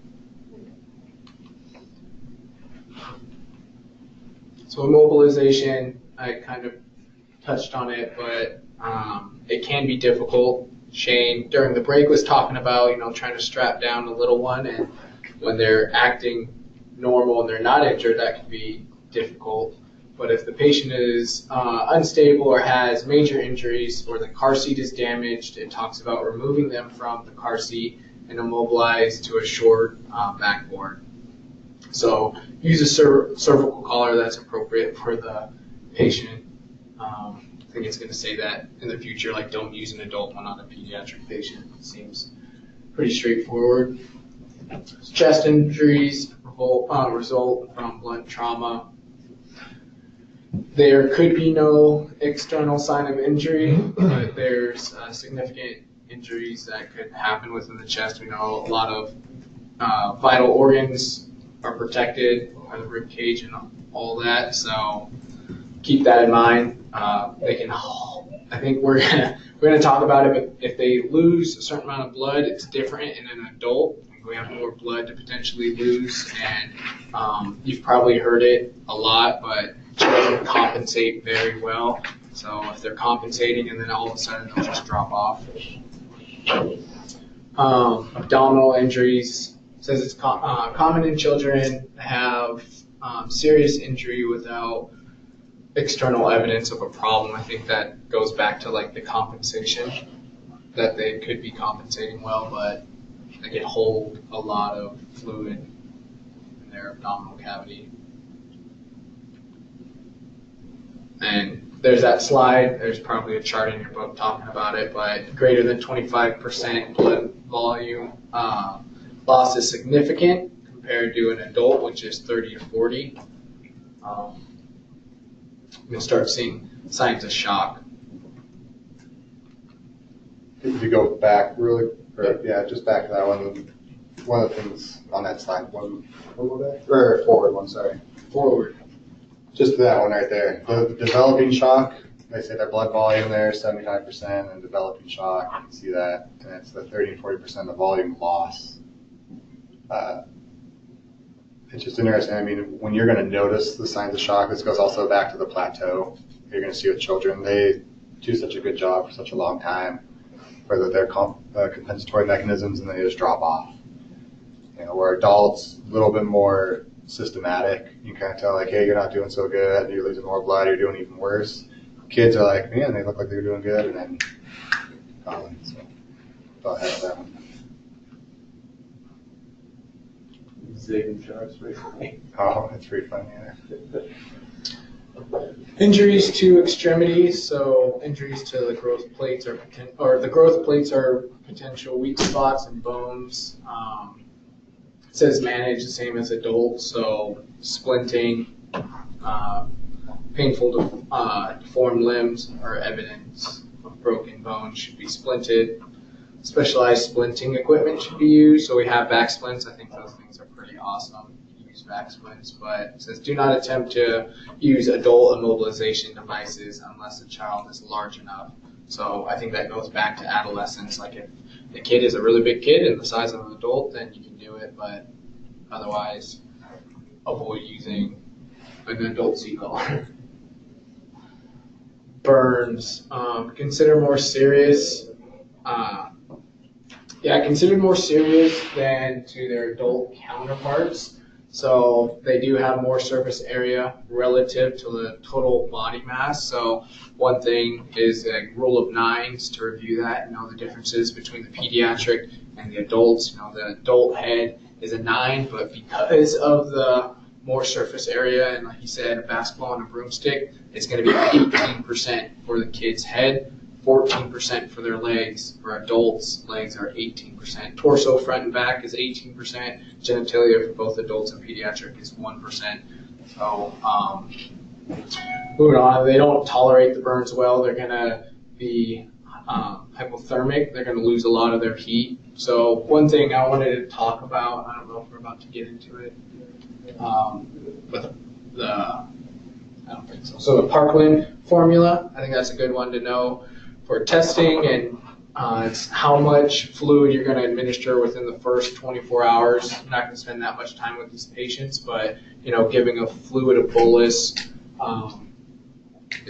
is I'd say safe, but knowing that 4 milliliters multiplied by the patient's weight in kilograms multiplied by the estimated body surface area burned, and then you take half of that total amount of milliliters, and that's what's going to be administered in the first 6 hours, and the remaining is first 8 hours, and the remaining is in the last 16 hours. So that's the Parkland formula for burns. Common ways in which children are burned. So obviously exposure to hot surfaces. We'll talk about it in abuse later, but like burn patterns like that, I would say would fall under child abuse. It's uncommon to see burns, or like grid patterns or cigarette burns, stuff like that. We're going to get into later, but could be infectious. Managed the same way. Here it says administer 20 milliliters per kilogram bolus. I think Parkland thing's good to know. So minor, moderate, critical, full thickness burn versus partial. But when you're adding up the total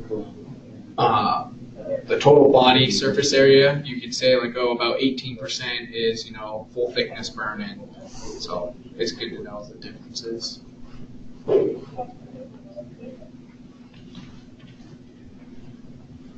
Fluid management. So for this one, we are really going to try and get as large of a bore IV as you can get for these pediatric patients, because you are going to want to do a fluid bolus.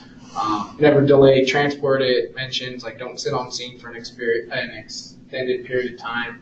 I think it's okay that once you get out of this class, you may not be as confident. So if you're like, hey, we need to get going, like maybe ask someone else to start the IV if you're not super confident. But don't delay transport, because that's going to be the ultimate good for them, is getting to a facility. If you can't get IV access, consider going IO. Like these are patients that are going to need that bolus quickly. Something else the ER just has, and it's like one of those like, man, why didn't I come up with the idea? Is a dilator for IV catheters. They can slip it in different sizes. So like the one that they're telling me, they can put one in for a 20 and open it up to a 14. Go figure. So he's like, yeah, if you get a 20 and it's bad, that's all you could get. He's like, depending on the vessel and everything else, we could go up all the way up to 14.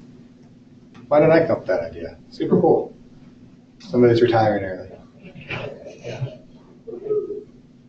Pain management, so positioning, ice packs, wrapping up ice packs, the elevating of the extremity. And again, I think we talked about it for a brief moment, is nitrous oxide. Just know that's in your national curriculum. We don't do it in the county, obviously, but you use that for pain management. And emotional support. That's not part of this slide. No, it is. This is 11 or 12-year-old kid, I can't remember right now, but his neck. So he fell on something that looks like this. There it is. So right in the middle part, that little round knob that sits on top of the spear for wrought iron fence, he had his feet on the bottom crossbar, was standing up, yelling at friends and everything else, jumping up and down. And he's actually up at Silverwood, slipped, and got his neck right there. And I didn't get to transport this one as another crew. They shift changed. They were like, this was our Delta trauma call that we had. Pretty crazy. So this kid was millimeters away from his internal carotid and everything else. I mean, seriously. But the biggest thing with him that they had to deal with, he was on the fence when they showed up. All his friends are around there screaming, pointing, taking pictures, and Facebook Living. Their friends sitting up there holding himself up like this, like, help me. little bit, that's what I remember them telling me it was their big key in for like, oh my goodness, like, cause they just got impalement, okay, possibly still on the fence, who knows? All right, well, what fence, what it is, you think it's Silverwood, you didn't think of wrought iron metal fence. I was thinking like the little, halfway fence for the train or something. No, it was up there. So they ended up stabilizing the best they could. And when they grabbed him to kind of hold him up, he just leaned back and popped off. There we go. Very little bleeding, as you can tell. It just got a lot of adipose tissue. And I just threw another one in here that I had. So the kid was about 1.5, 2, and the mom called us, Delta unconscious. Ush went with us on this call from Northern Lakes. Super long story short, this one kid was treating his little brother like a piggy bank. And he's like, he swallowed all my money. And this kid, the mom's like, he would just pass out, turn blue, and then he'd stop breathing, then he'd start breathing, and he'd wake up and he'd play like everything's fine. She's like, he's had like 5 of these episodes. I don't know what's going on. Something's not right. Okay. So the kid's normal nap time, he's getting tired. We put him back in the ambulance, we transport him down. Easy, cake transport. I mean, this kid was sat at 100%, breathing fine, fell asleep, sitting there, just doing great the whole time. So we get there, the physician kind of like looking at me like, yeah, he probably swallowed it. Yeah, he probably choked a couple times on getting some pennies down or something. Probably no big deal. So later, I wasn't there, but they hung around. We had to go up. They said they went like full bore, like emergency mode. And this is before they had like all the trauma 1 activations. They were just like, call the surgeon, call everybody, get down here now.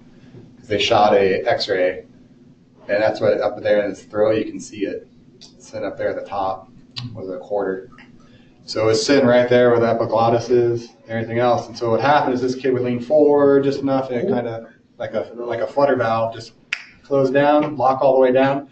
When he tried to breathe in, it just pull it down tight. And then when he passed out and lay down, passively it would rotate up.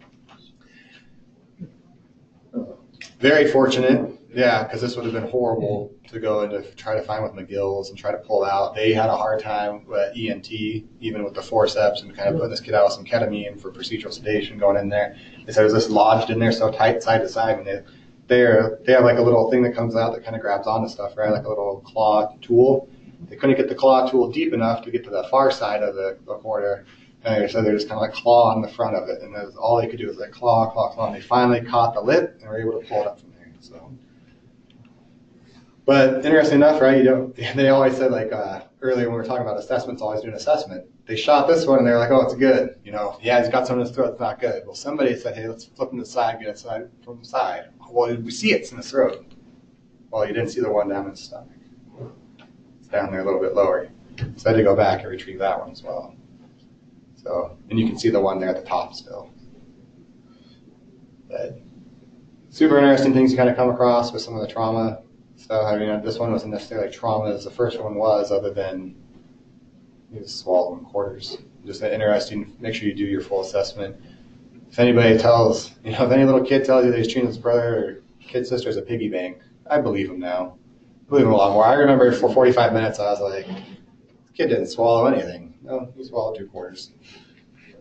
So disaster management, we're going to jump into this one. We use a variation of this as well. I'm not going to go through each of these. Some of this will be on your test for the National Registry through MCI. So it would behoove you to go through it and see. It runs similar to our our RPM mode of doing triage for adults. This one's for 8 years for weighing less than 100 pounds. And they got the standard categories that we have. One thing they didn't put up here that I found, like, why wouldn't you like throw this up there like a little star and asterisk? If it's any kid that can't like talk with you or go to a safe place, they're immediately categorized as red. And I was thinking about that because it's kind of odd. Like, so if you come up and you see a little 1-year-old or a 2-year-old and they're fine, you don't just like, oh, you're green, see you later, buddy, keep on walking. They're automatically red because of their age. It just seems like one of those things that would be common sense, but when I read it, once, chuckled, and read it twice, and really thought about it, think about how many MCIs we have. Not very many. Think about how many MCIs we have with children. So far, thankfully, not many at all. Think about what you would do if you had 5 or 6 daycare kids. Are they all reds now? Do they all need to go to the hospital now? what do I do? Why does this look like a little bit different? And as we move forward, just some, like Nico was saying, some chalk talk. You know, how do you, it's easy to corral, right, a bunch of adults. How do you corral a bunch of screaming, traumatized 3-year-olds? You know, we don't have any fences in the ambulance that we could pop up really quick, but think about buildings, think about where can we put them, where is it safe? It's an interesting thing on that. Sure, they're rent a van. Rent a van. Swear. Another ambulance. They're just going to go through their decision points, which is they're able to walk except for infants, and then this presence of spontaneously breathing with a peripheral pulse in the yellow. And they go into the red, which is immediate, and then black is considered deceased, or they're expected to be deceased relatively shortly. And very similar to the adult protocol as well. So now we're going to get into some heavy stuff. And I don't know why, but they decided like this was like the best part. It was like all this information up to here, and then we're going to like emotionally burden you at the end of class. But we're going to try to relieve some of that emotional burden, talk about a couple different things. But some of the stuff is heavy in here. But child abuse and neglect, they say it's any improper, excessive action that injures or otherwise harms a child. And they go through it all: the physical abuse, sexual abuse, neglect, and emotional abuse. And then you do have a responsibility to report. We're mandatory reporters in the state of Idaho. It's not, do you think I should? Maybe I should. You need to. It's a phone call you need to make. Sometimes they're really awkward. Sometimes they're really awkward at the hospital. We've all been there where you need to tell more of a story. What do you do? You're like, hey, I'll give you more of the report out there, right? You have more of the report outside the room when they're away from care providers. And they're going to kind of go through here. Those hovering care providers that wanted to keep the story the same, and it's putting them in an all right light or not in a bad light. Signs of abuse, you need to record your findings and statements made. I will throw in a thing here for statements made. If you make a statement and it counteracts or is different, contradicts one from law enforcement, that's going to be such a bad day. So be really careful when you put statements in there. Make sure that if you're putting a statement, there's actually a medical reason why you need the statement in there. Like if you guys were the only ones on scene, then good. But if you get a statement made to you, be good to go tell a law enforcement officer. Say that I heard some things that the patient's mother or father said or caregiver, and I relayed that to officer so-and-so. Now it's in his report. It seems like a small nuance, but it can be very important, especially in court, when now you have counter reports against each other. So if you suspect it, and the injury is typical, they want you to ask these questions. Is the parent or caregiver behaving appropriately? The method of injury reported consistent with the child's injuries? And is it typical for the developmental level of the child? They kind of go into here a little bit. So kids, as they grow up, my 7-year-old right now, bruises all up and down his legs and everything. Why? Because he runs around, he jumps on things, he climbs trees, even in the middle of winter. He falls out of these trees in the middle of winter. He's jumping on, like he came home with his snow pants torn. How this happened? Well, me and my friends were ice sledding at school like penguins. Okay, sure, but that's typical for kids. It's usually on the front where they bumped into things. What's not typical for them is on the back. And we're going to see some non-typical things here as we go through here.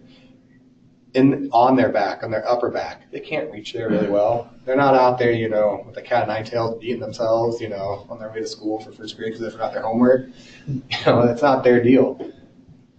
Their thing is running around, bumping into things, hitting things, falling over. Those are injuries you're going to see. Forehead injuries and stuff, normal. Face stuff, some of it's normal. Stuff on the cheeks, usually not normal. That's the ones where they've been grabbed really hard by the cheeks, slapped, hit. You'll see those things in time, and if you haven't, I don't think they have them here. They're going to go through a couple other things here, and I'm going to one-up them here on these slides, but the evidence of drinking, the multiple injuries, the relationships, I got a couple things we're going to talk about here that I've shared a couple times before and that I think is beneficial for us. These unusual marks and bruisings like we're talking about. Nico has mentioned the cigarettes or heating grades or branding injuries. They didn't share it maybe they share in the book, they talk about cupping in the book. It's kind of a regional thing. It's actually over in Spokane a little bit. Some of you'll see like Oriental and Indian. They take heated cups, they put it on the back, and it's in a pattern. It can look like it's something they do. It's for colds and stuff. It's supposed to bring out the phlegm and let them breathe easier. It doesn't look very good when you first see it, but when you get to hear the story, like what they're doing, it's just what they do. it's one of their cultural things. Those are fine. It's really kind of understanding what's going on here. The several types of injuries, and burns and fractures and bruises, malnutrition and that kind of stuff, that's just kind of key, and there's a problem. Any of this stuff, I think we'd, you have an issue. And the top one there is dipping. They took some very hot boiling pot of water and just dipped this kid's legs in there. Held these kids' legs. This kid's back, again, I was talking about the back. Look at the upper back. Look in there. I mean, there's some trauma going on there that's not indicative of this kid living life and doing normal kid things. This is bad stuff. This unexplained decreased level of consciousness. I try not to go on social media or YouTube or anything like that, and things like that. But you'll find. Hey Andrew, you're interrupting. I know. If anybody's wondering, that's just Frozen playing in the background. My daughter's watching the show. But we're kind of liking it back Pretend there. like we didn't know that. Yeah, you guys can't sing along. It's kind of weird. But they go. My family is, I don't know. He's been sleeping. This is weird. He's been sleeping all day, and he's like 3. Like 3-year-olds don't sleep all day. They're little terrors. That's what they do. They're alive and active and searching out their world. Anytime I show up and there are people like, I don't know, I just doubt him this way. It's usually a red flag for me of just what's going on here. If law enforcement's not there, getting law enforcement there. Something's not quite right. To add real quick, I think how he said we're all mandated reporters, like those are the really obvious, simple ones. Like I think everyone in the room would call without hesitation if you're seeing stuff like that. But it's more of the mandated reporter, like trust your gut feeling. You're going on the same family multiple times and the story's always accidental or questionable, and I think go with your gut feeling. Like I think it'd be better to call and nothing comes of it and they do an investigation and you're just looked into it a little too much, versus to find out something really bad happened and regret not making that call. It's for those ones that you have a little sidebar conversation with your partner and like maybe they understand where you're coming from, or they're hey, no, I don't think anything's of it, but maybe we should call just in case because you don't want that on your conscience. Yeah, I think, like I said, these are the blatantly obvious ones that where everyone's going to call without hesitation, but the important ones are also the ones where you think maybe not so much of it. I think slowing down too. Those calls, you're going to get worked up, you're going to be emotional and stuff, and you're going to miss a lot of things. Slowing down is going to help you make sure your officers know when they're slowing down so they can observe, because it's going to come back to, you're going to have to be like, oh, where was this? How was this sitting? Who was you? Where did you stand? How was this? So you got to interpret a lot of information. And I think we do. So part of being an EMT at any level, firefighter, law enforcement officer, doing things that we do, you may hear the term like trained observer. It's kind of, this is the part of being the trained observer part. We pull in all this information, and like Nico's saying, we get this gut feeling that there's a problem or an issue, we just don't know how to articulate it. These are kind of things, and again, I laugh at things when I see them. I read them the first time. I'd seen this child abuse mnemonic, and I was like, never remember this. I won't remember it, but what I will remember is that there's a couple things in here and that they're really good. The consistency of the injuries, the delay in seeking care, lack of supervision, suspicious circumstances, environmental clues. It's kind of like Scooby-Doo. And you and your team show up in the mystery van, or wagon, or whatever they call it, right? Mystery machine, that's what it was, yeah, right? And you got a couple clues, and you got to put them together, what's going on here. It's kind of very similar in that regards. They're going to talk about burns. Yeah, any burns to a genital area are usually inflicted by somebody else. And I'm going to say that's a pretty safe bet. Same thing with fractures. They don't normally occur without a major trauma being involved. The shaken baby syndrome, and bleeding within the head, damage to cervical spine, an infant found unresponsive without any external trauma really noted. Those are all indicative that you have something going on that could be categorized as shaken baby syndrome. There's a profile for this. You can look into there. There's a couple different things of what causes some of this to a degree, or some warning signs that this may happen. I think every parent at some point's gone to that point, like, I get it now. Like, it's 2 o'clock in the morning, you're screaming again. And I love you so much, but please stop screaming. Now, some people don't have coping mechanisms and other things. We're going to talk about that. And they actually take the next couple, 5, 6 steps and wind up here, where you get shaken baby syndrome. But these are ones that are so hard to deal with because you don't know. And we're thinking, is this a diabetic issue? We're checking blood sugar. We're like, we just had this unconscious baby. We don't know what's going on. And now the mom's freaking out and the dad's like, I was taking a nap and I came in here and found this kid like this. And you're just like, God, something's not sitting right in my stomach. Something's just not right with what's going on here. Keep an eye out for this kind of stuff. Again, all this child abuse and neglect stuff too. People have a picture in their head to a degree of where it's going to happen. They think of low socioeconomic standing things. It's not just there. It's everywhere. It's at the nice houses on the side of the river, the nice ones at the lake, the ones in the mountains. It's people who are affluent with lots of money. People are people, and you see it in more places. Neglect. Refusal or failure on the part of the caregiver to provide life necessities. Again, this is one really quick. I'm just going to tease apart. A refusal is a lot different than a failure. I can be trying and working 5 jobs and just not being able to make it work, right? That's a failure. But a refusal on the part, right? Like, I have the means. I just decide to lock my kid in a dog cage because I don't want to deal with what's going on. That's a bigger issue than, sorry, I just came home from, the Piggly Wiggly working the 3rd shift this night because I need to get extra money. What's going on? My kid's sick. I know. I'm trying. There's a little bit different things, different resources needed. That's a kind of different phone call. So I just caution you when you use the words neglect and really kind of think about what you're trying to say and what you're trying to get across. There's a couple things there that you need to make sure that what you're expressing and the message that somebody's getting in is the correct message, what you're trying to get across. Symptoms and other indicators of abuse. They can appear withdrawn, fearful, or hostile.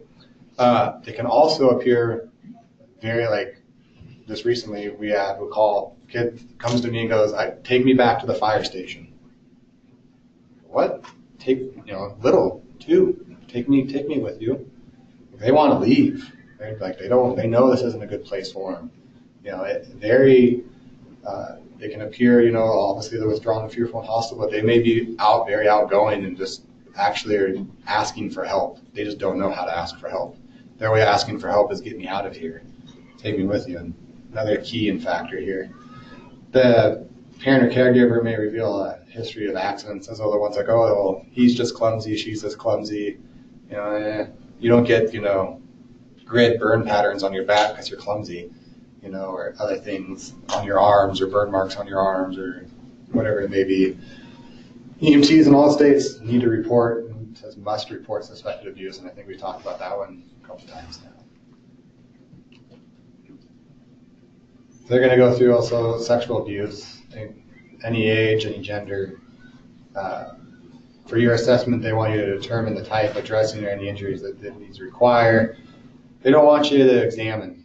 The reason why is this kid's just undergone something very traumatic, and if this is the case, they're not trusting of adults. You don't need to be down that area. Finding if you have the same gendered provider, or even bringing somebody with you from law enforcement that way. I've done this before too, where you're by proxy, right? You're in the back, just feeding in, questions to ask to maybe the female law enforcement officer, and you're getting the medical information you need, but she's asking it for you because this person won't talk. And sometimes, depending on the age, they just will not talk at all. We've transported a couple before where it's obviously a party. Obviously, a lot of things went down. People are drunk. Dudes are getting handcuffed and crying because there's a lot of underage girls around. You kind of getting the stories you pull up well, this isn't going well. And nobody's talking. And only one wants to be transported. Well, you transport. What do you talk about? This might not be one where you talk. You ask, are you hurting? Is there anything I can do for you? Anybody I can call? Okay, we're going here to the hospital and you're going to see a female nurse. They're going to be there. We can ask over the radio when we call or the phone for a SANE evaluation. That's a sexual assault nurse examination. So this patient's coming in to be seen for a SANE evaluation. Make a phone call over the radio.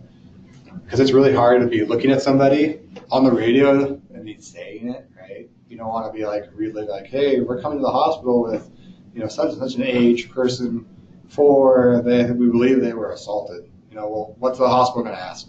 Physically? Like, what, emotionally? Like, what's going on here? They don't know, right? So kind of a little code thing that we have up here is a SANE evaluation. They know what's going on. They're going to get everything ready. They're going to say, don't allow them to go take a shower or anything like that. We already know that through EMT class. Maintain professional composure and then obtain as much information as possible from the child and witness. The professional composure parts can be difficult at times, and that's a lot of a crew thing, working with who you know in your crew. There's some people in your crew that may not just want to deal with this at all. They may have little kids and they're like, this is you, putting it over here. That's fine. That's not a sign of weakness at all. That's just knowing that you don't need that part in your life. You have somebody else that can provide adequate care. That may be a good way to go. And that's more like Nico was saying, chalk talk and knowing where your crew's at. We're going to kind of dive into that stuff. Anything to add? I know I'm just kind of going through these, but kind of getting toward the end of class time here and just want to kind of go through. So before they're talking about emotional and the house and all these things, I came across this a couple of years ago. I had some family that does some mental health counseling and does other things. They turned me on to this ACEs study. This ACEs study got started at Kaiser. It's an old study, 1998, if you look at it in there. And you can actually go that. I checked this link. It's still active. You can go there. But the backstory of this, Kaiser Permanente in California set up this big deal for weight loss. They had all these people coming in for weight loss. They were seeing great success. People are losing weight left and right. People would only stay for 2 or 3 months. They're like losing 2-3 pounds a week, doing great, getting healthy, and then they stop going. And so they're like, what is going on? We have a successful program. People won't even finish the program. What's taking place? Why is this percentage of people not finishing? So they started going through and they found out that they had this issue with a lot of these people were reporting they had childhood experiences that were adverse and bad. So they kind of started delving down into this and they ended up going through a study, and they did this ACEs study, and they covered a couple thousand people, and they wanted to find this connection between childhood trauma and outcomes that were only formally hypothesized about. They're like, we want some concrete evidence of what's going on. So they came up with this, and come on, there it is. These are the questions that they ask people about the first 18 years of life. Now, if you're like me and you're going to go through these, you're going to hit a couple of these. It's okay. Everybody has some of these to some degree. But it's when you can get more and more and more, you have a problem. Like emotional abuse, a parent or step-parent living in your home swore at you. Well, yeah, when I did something really bad, like I crashed my dad's truck, right? You're a little angry, Fine, that's a 1. What they're meaning here is as you go on, they insulted you, put you down, or acted in a way that made you feel afraid, or you might be physically hurt, and that goes ongoing. That's not because, I crashed my dad's truck and he's angry at me, or, did something wasn't supposed to. This is, you're just every normal day. This kind of stuff's going on. The physical abuse, the sexual abuse. They go through all these things. These household challenges, the mother treated violently, household substance abuse, mental illness, separation or divorce in the house, criminal household member that went to prison. This isn't somebody who, got into a little altercation. This is somebody who's going away for 5, 10, 15 years. They're in the federal system. Neglect. They go into emotional neglect. And these two I'm going to hit on, really dig here towards the end. If anybody wants this, just shoot me an email or give me a phone call. I can send this to you if you guys want to go in through more. Again, I'm not a PowerPoint. I'm not going to go read all this. But I do want to hit these last 2 here. The emotional neglect, and this one really does the positive. That someone in your home helped you, made you feel important, special, you felt loved. People in your family looked out for each other, you felt close to each other, and your family was a source of strength and support. That was all good. Those are all those good things, right? That's what you want. The physical neglect. There was someone to take care of you, protect you, and take you to the doctor if you needed to. Or you didn't have enough to eat, your parents were too drunk or too high to take care of you, and you had to wear dirty clothes. Those type of things. Now, again, some of this you have to take with a grain of salt. Did you have to wear dirty clothes sometimes? Yeah, I raised my hand. I had to wear dirty clothes. Was it because I was being physically neglected? No. These people in this study, this was ongoing. These are the people that at 12 or 13 were making lunch and dinner and preparing their little brothers and sisters to go to school because, well, dad's gone and mom's high. Something's going on that's not right. Or nobody's home, so I'm doing it for them. I'm now the de facto parent of being a kid.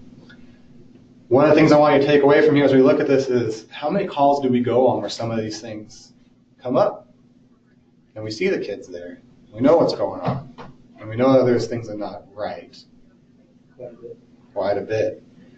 So now I can kind of key you in to looking around this place and kind of getting some more information. We do a really good job with like some of the blatant things, right? Like when we walk into a house and we see like all the alcohol up on the top, you know, all the empty bottles, you know, all the trophies, right? And we walk into like the bedroom and there's a couple hypodermic needles in the crack pipe and nobody's diabetic and you're kind of like, oh, I wonder what goes on in this place, right? We get it, party house. You know, we understand what's going on. We get that. These cues are a little more nuanced, as we said earlier. These are some of the things that some people don't want to know. There's some shame involved with some of these things, but those are the definitions. So these are the findings. So as I go through here, in the second paragraph, towards the middle here, I'm just going to read this one part. The study findings repeatedly reveal a graded dose-response relationship between the ACEs study and the negative health and well-being outcomes across the life course of somebody. This isn't just a one-time deal, and it's a dose response. The more you get, the more likely and more higher propensity you are to these things later in life. And they highlight I highlighted a couple of these ones for another class that we were doing, but if you go through here, you know, these are a lot of things that we see in our community. The alcoholism, depression, the illicit drug use, poor work performance, poor academic achievement, the suicide attempts, smoking, all these things play into here. But we're finding out that as those things occur in childhood more and more and more, the more these things show up. So this is the big one, and this is one of the big ones, and this is why I put this one in pediatrics for you today, is this last one here at the end. I know you guys can't see me because we don't have the webcam on, but down here, an ACE score of 7 or more, increased risk of suicide 51-fold. 51-fold. That's not just like, oh, you're 1 or 2 or 3% more. 51-fold when you have 7 or more. A 30-fold among adults. So that continued until adults, right? So you have somebody who had a bad childhood, wasn't treated really good for a long time. They became an adult. They're dealing with issues and problems. They have kids that now have to deal with issues and problems. And we show up for their kids having problems. What's kind of going on here? Parents having a hard time. They don't have a good frame of reference, right? They don't know how to really parent. These are some of the shaken baby syndrome calls, right? I see my, not me, I'm using this as an example, clarify this. I seen so-and-so shake a sibling, right? It's okay to do. I've seen it done. That's just what happens. In this area, well, I've been spanked. It's just a spanking. Well, we all know the difference between a spanking and a beating. In this area, at least, I feel like we have a good idea. We kind of laugh a little bit as you go to California, right, or some of the other more liberal areas. You're like, what do you mean you go get a switch from a tree? Somebody beat you with an object? You're like, oh, that's kind of par for the course where I come from.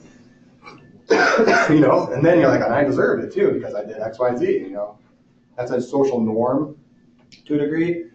This stuff isn't. This stuff here with these ACEs and what we find here are huge. Last year at the bottom here, nearly 2/3, 64% of suicide attempts among adults were attributable to these things that happened to them in childhood.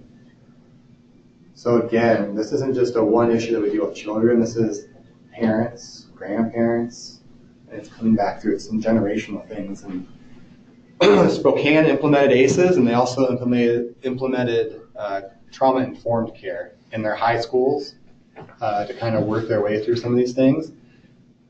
We all know that we've had a lot recently in this area. I'm not saying it's all attributed to this. I'm just saying this may be another piece of the puzzle for things that we see out in our community. And we have a lot of things going on, a lot of moving parts to this. But keep an eye out for our kids in our community, what's going on. I don't have it up here. Excuse me. But is a Mr. Rogers quote of all things from Mr. Rogers' Neighborhood. And he said, it's the easiest thing to say it's not my kid, not my problem, not my community. I'm out of this deal. He said he considered the heroes the people that said, well, this is in my community, and while it's not my kid, I'm going to step up and help out. What can we do to step up and help out when we see these things? How can we get in there?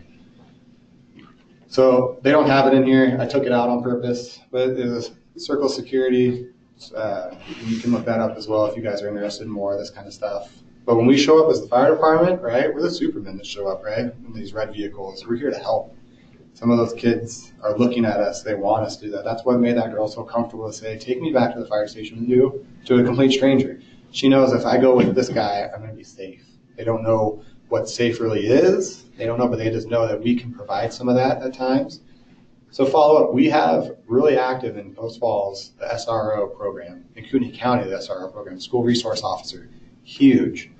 Even before I had left this one call where we did have some things going on, the officer on scene had already contacted the SRO at like 8:30 at night and said, hey, these kids need help.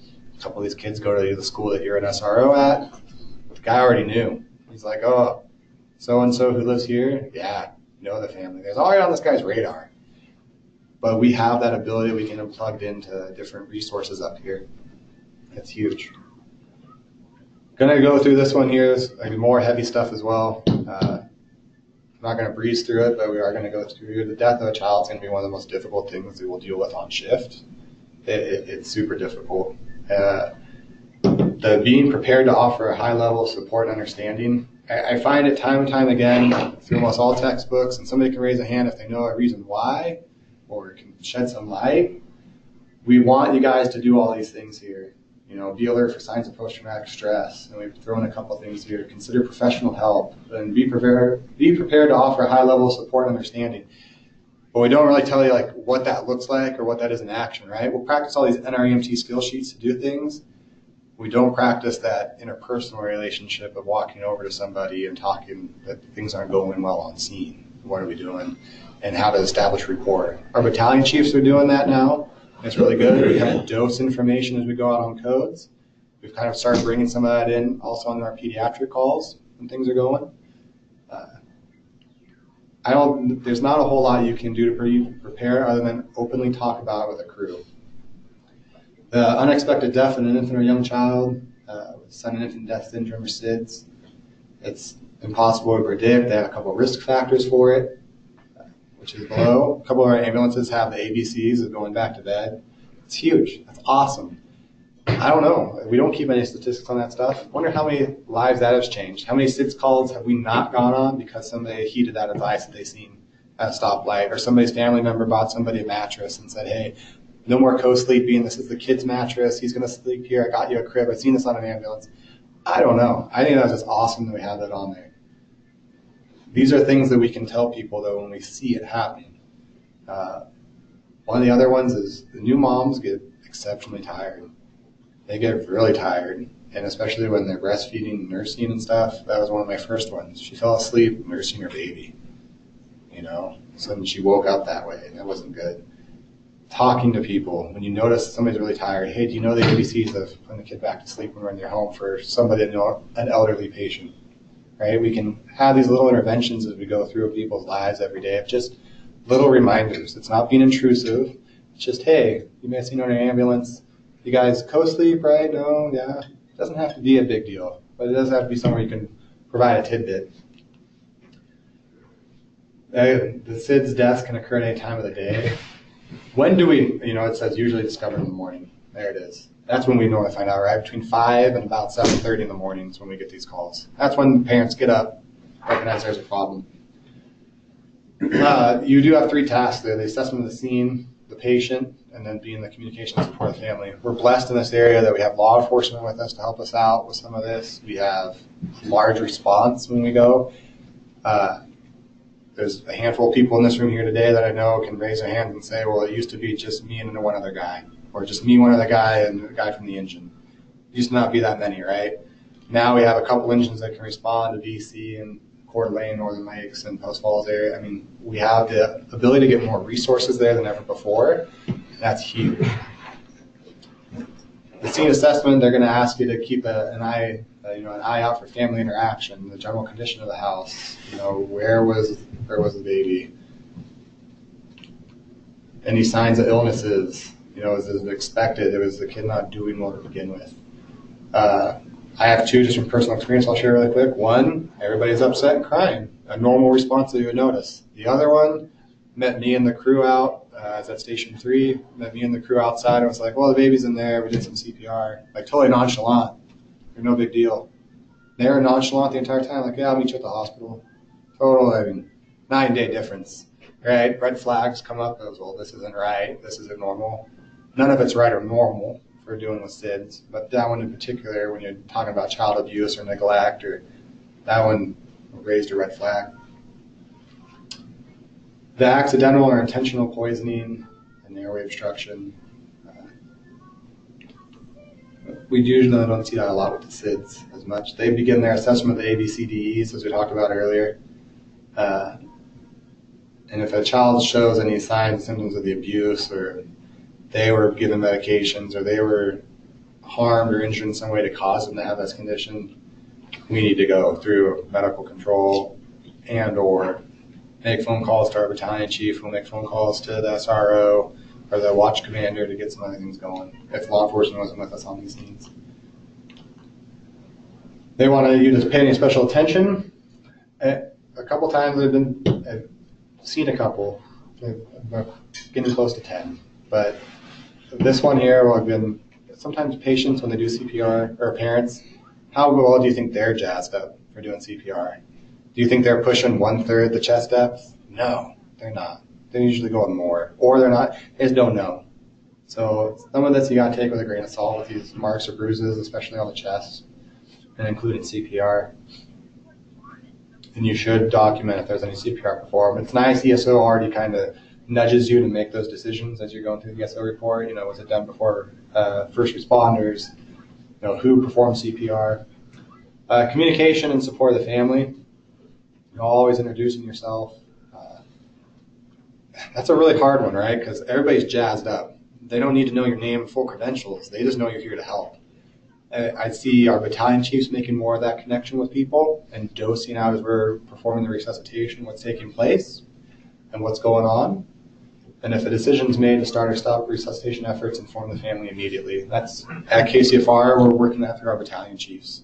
We're working that through, some of it's informal body communication. If we're able to have a private, quick, like, hey, we're not doing this. Don't use hand gestures that other people can see, like, this one's not good.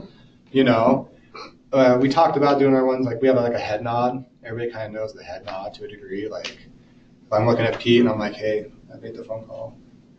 We're going to go 2 more rounds of CPR. He got the head nod. He knows. I made the phone call. Yeah, you called the doc. He gets an idea of what's going on. Now the crew knows too, hey, we're going to do 2 more rounds of CPR, okay? That's going to be it. Now our crew kind of knows. The family's usually off to the next room. They're getting the care they need and they're getting support they need.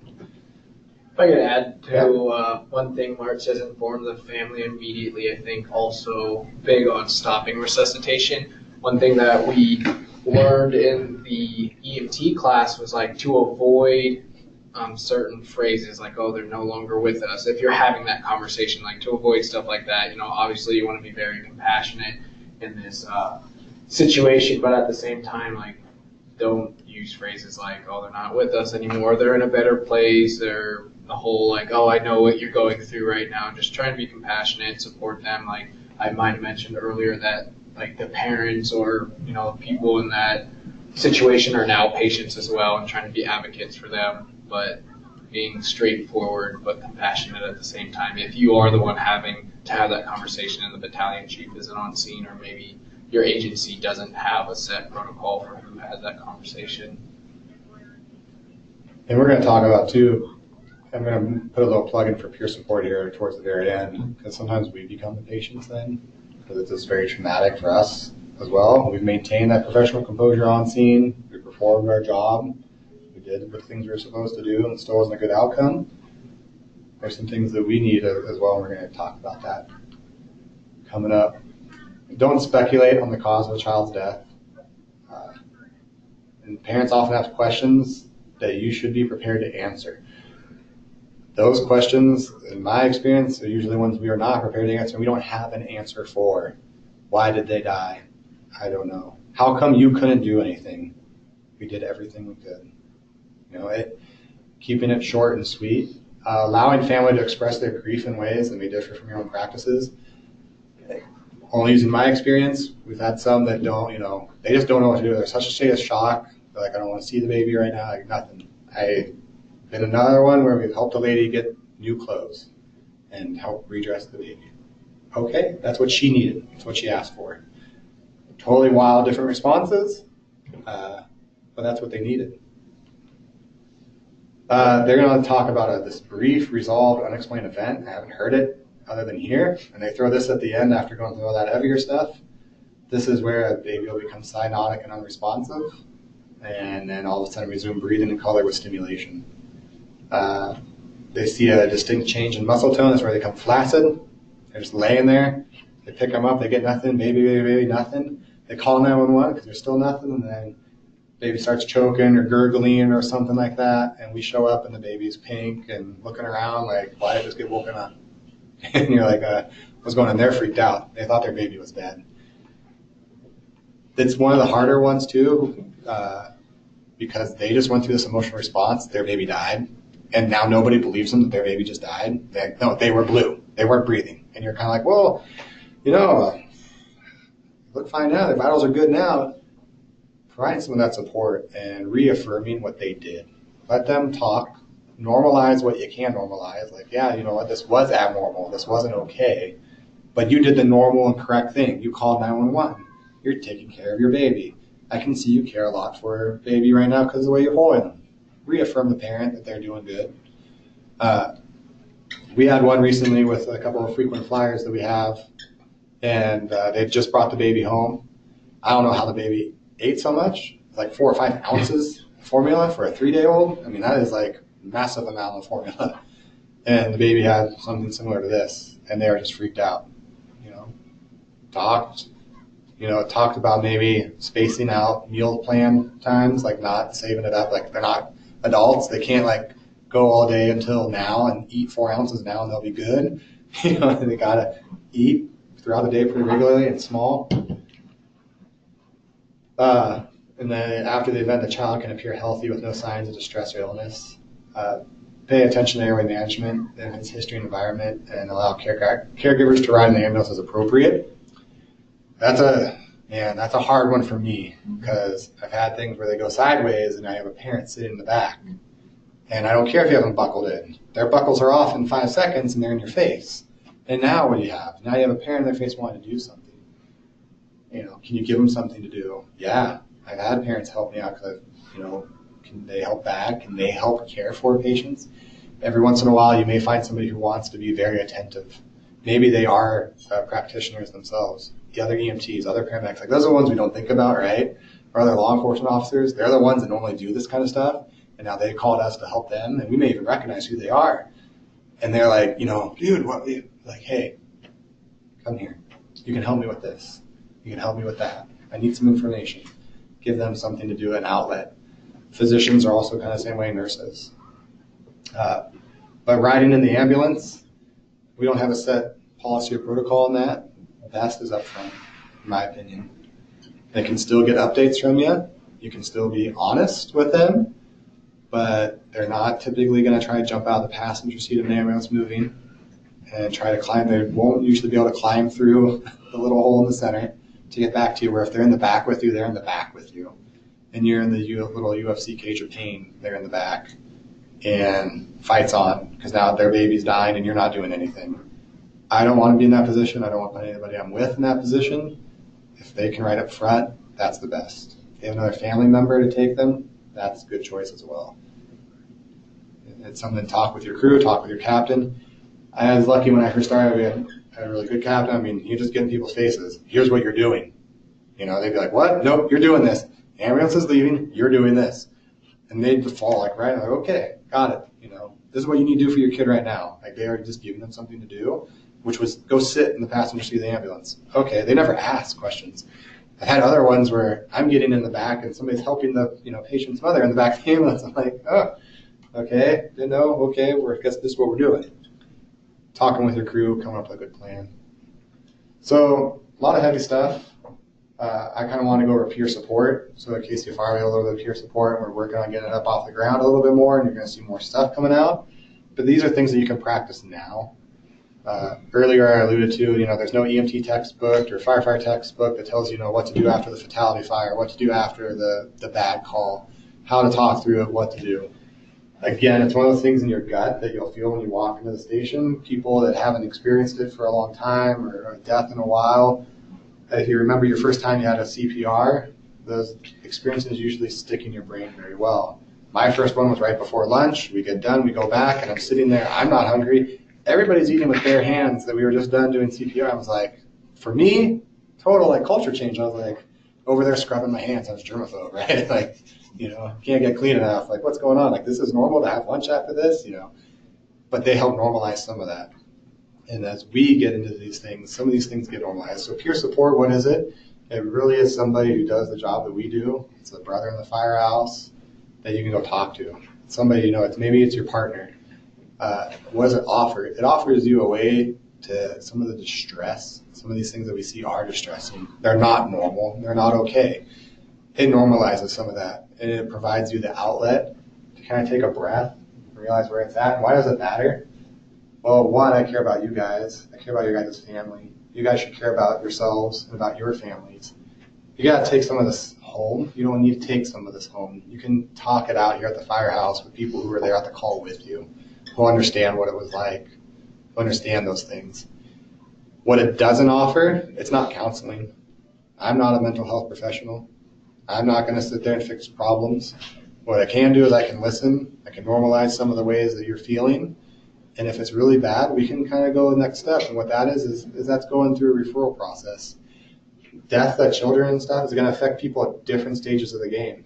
I'll tell you right now, before having any kids, going on pediatric calls was going on pediatric calls. It's kind of what it was. I had a lot of siblings. I knew pediatrics. I do that. Now having kids, it's kind of like, oh yeah, you know, that's like my little girl. That's like my little boy. Oh, look at this bad deal that they're all in right now. You know, or when it's a CPR, like, man, I don't know how many times when my little ones were babies, I was up, checking them, making sure, you know, you hear a little sound, was that like a squeak? You know, you run over, they're sleeping fine, on their back, and they're, okay, great. I'm going to go try back to sleep now. That's a normal thing for paramedics, firefighters, and cops.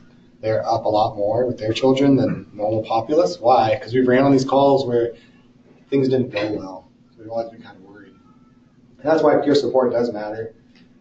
The next little things is a quick little show about empathy and connecting with people. And she does such a great job in this that I want to share with you. It's a little bit lighthearted. But, before we jump into that, I just want to say my little tidbit that we talked about it, about knowing your partner and kind of, you know, I don't want to beat a dead horse. I think we've all kind of heard the same things, but we spend a third of our life with each other, and it's important to see the difference. Maybe, like, I know that my partner has kids, and maybe this call weighed on him a little heavy, and we have dark humor, but sometimes that's all that is needed. And with us, a few of us were down in Boise, and PTSI pass is super awesome, but, you know, the Center of Excellence, there's resources out there. And my big thing that it still stands out to me when I got into the fire service, which was not too long ago, but we go through all these trainings showing us the signs and symptoms and what to look for, and our partners that, you know, they're suicidal or if they're depressed or stuff like that. But at the same time, the way I looked at it is you just taught the guy who doesn't want his partner knowing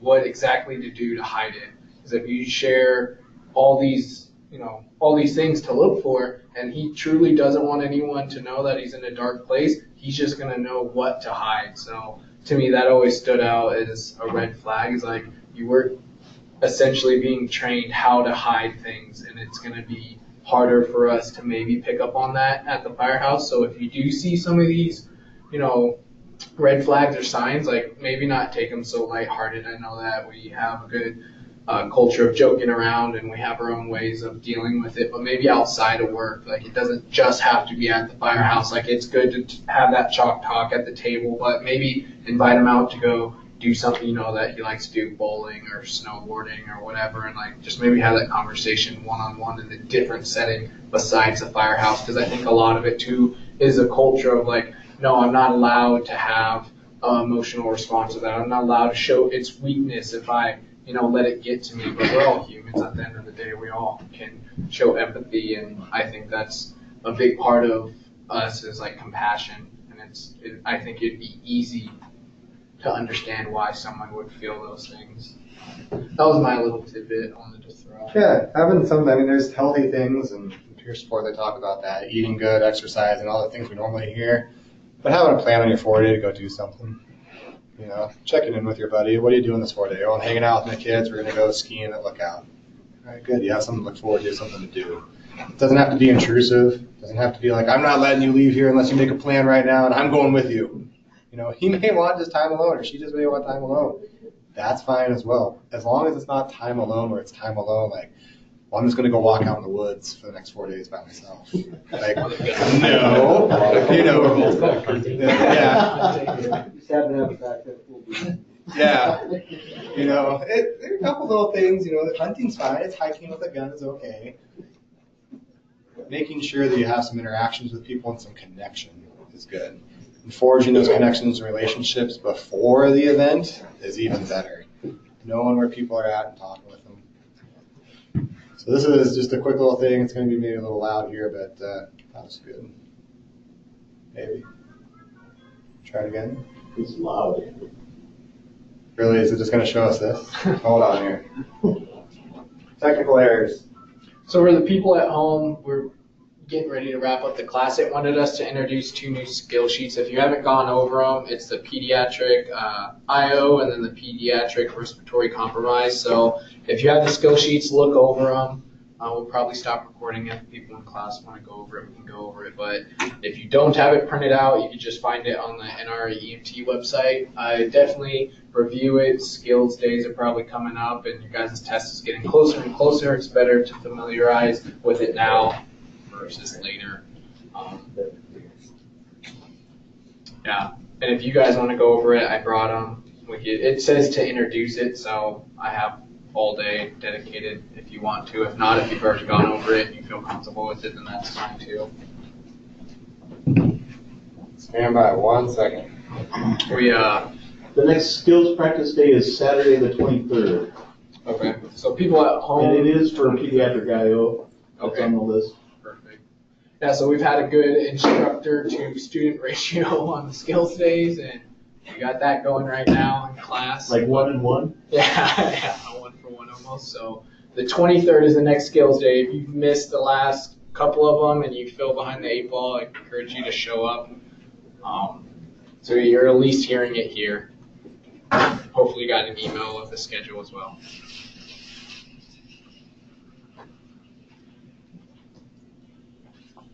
This computer's super slow. Maybe. Let's go down a rabbit hole and start watching.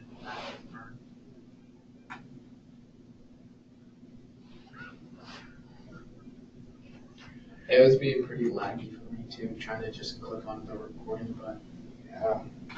Oh, also, if there's anyone else that is sitting in attendance with you, I've already marked everyone on the roll call sheet that's logged in and out, but thank you, McCormick and Matchell, for informing me there's 2 of you guys sitting in. I just ask that you add, if there's anyone with you, their name for the roster.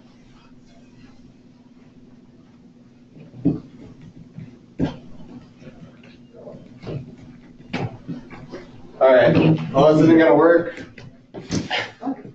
But for those in class, I can show you guys. I just won't be able to broadcast it out. So we'll have it here in class really quick. But thank you guys for being here. Sorry the video wasn't playing. The last slide I had really quick before y'all jump out is you can do everything right and make no mistakes but still lose. And some of that's just life. Some of these things we do on calls, it's how it goes. It's not that you're deficient. It's not that. It's just sometimes that's just how it goes. You're dealt a bad hand of cards and made the best play you could with it. So with that, call it a day. Thanks, exit out. Thank you, gents. You still got 55 seconds. Best class we've had.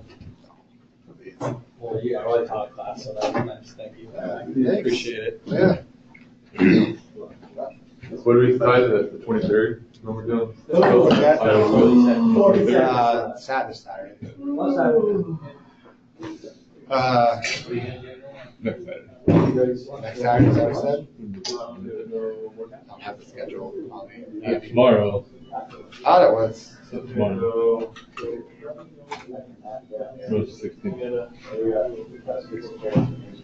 It's like that thing's not working. The Mouse. computer's not As working. soon as he retires, that'll a new job. You come here and fix your. Oh, hey, Andrew. Hey, hey.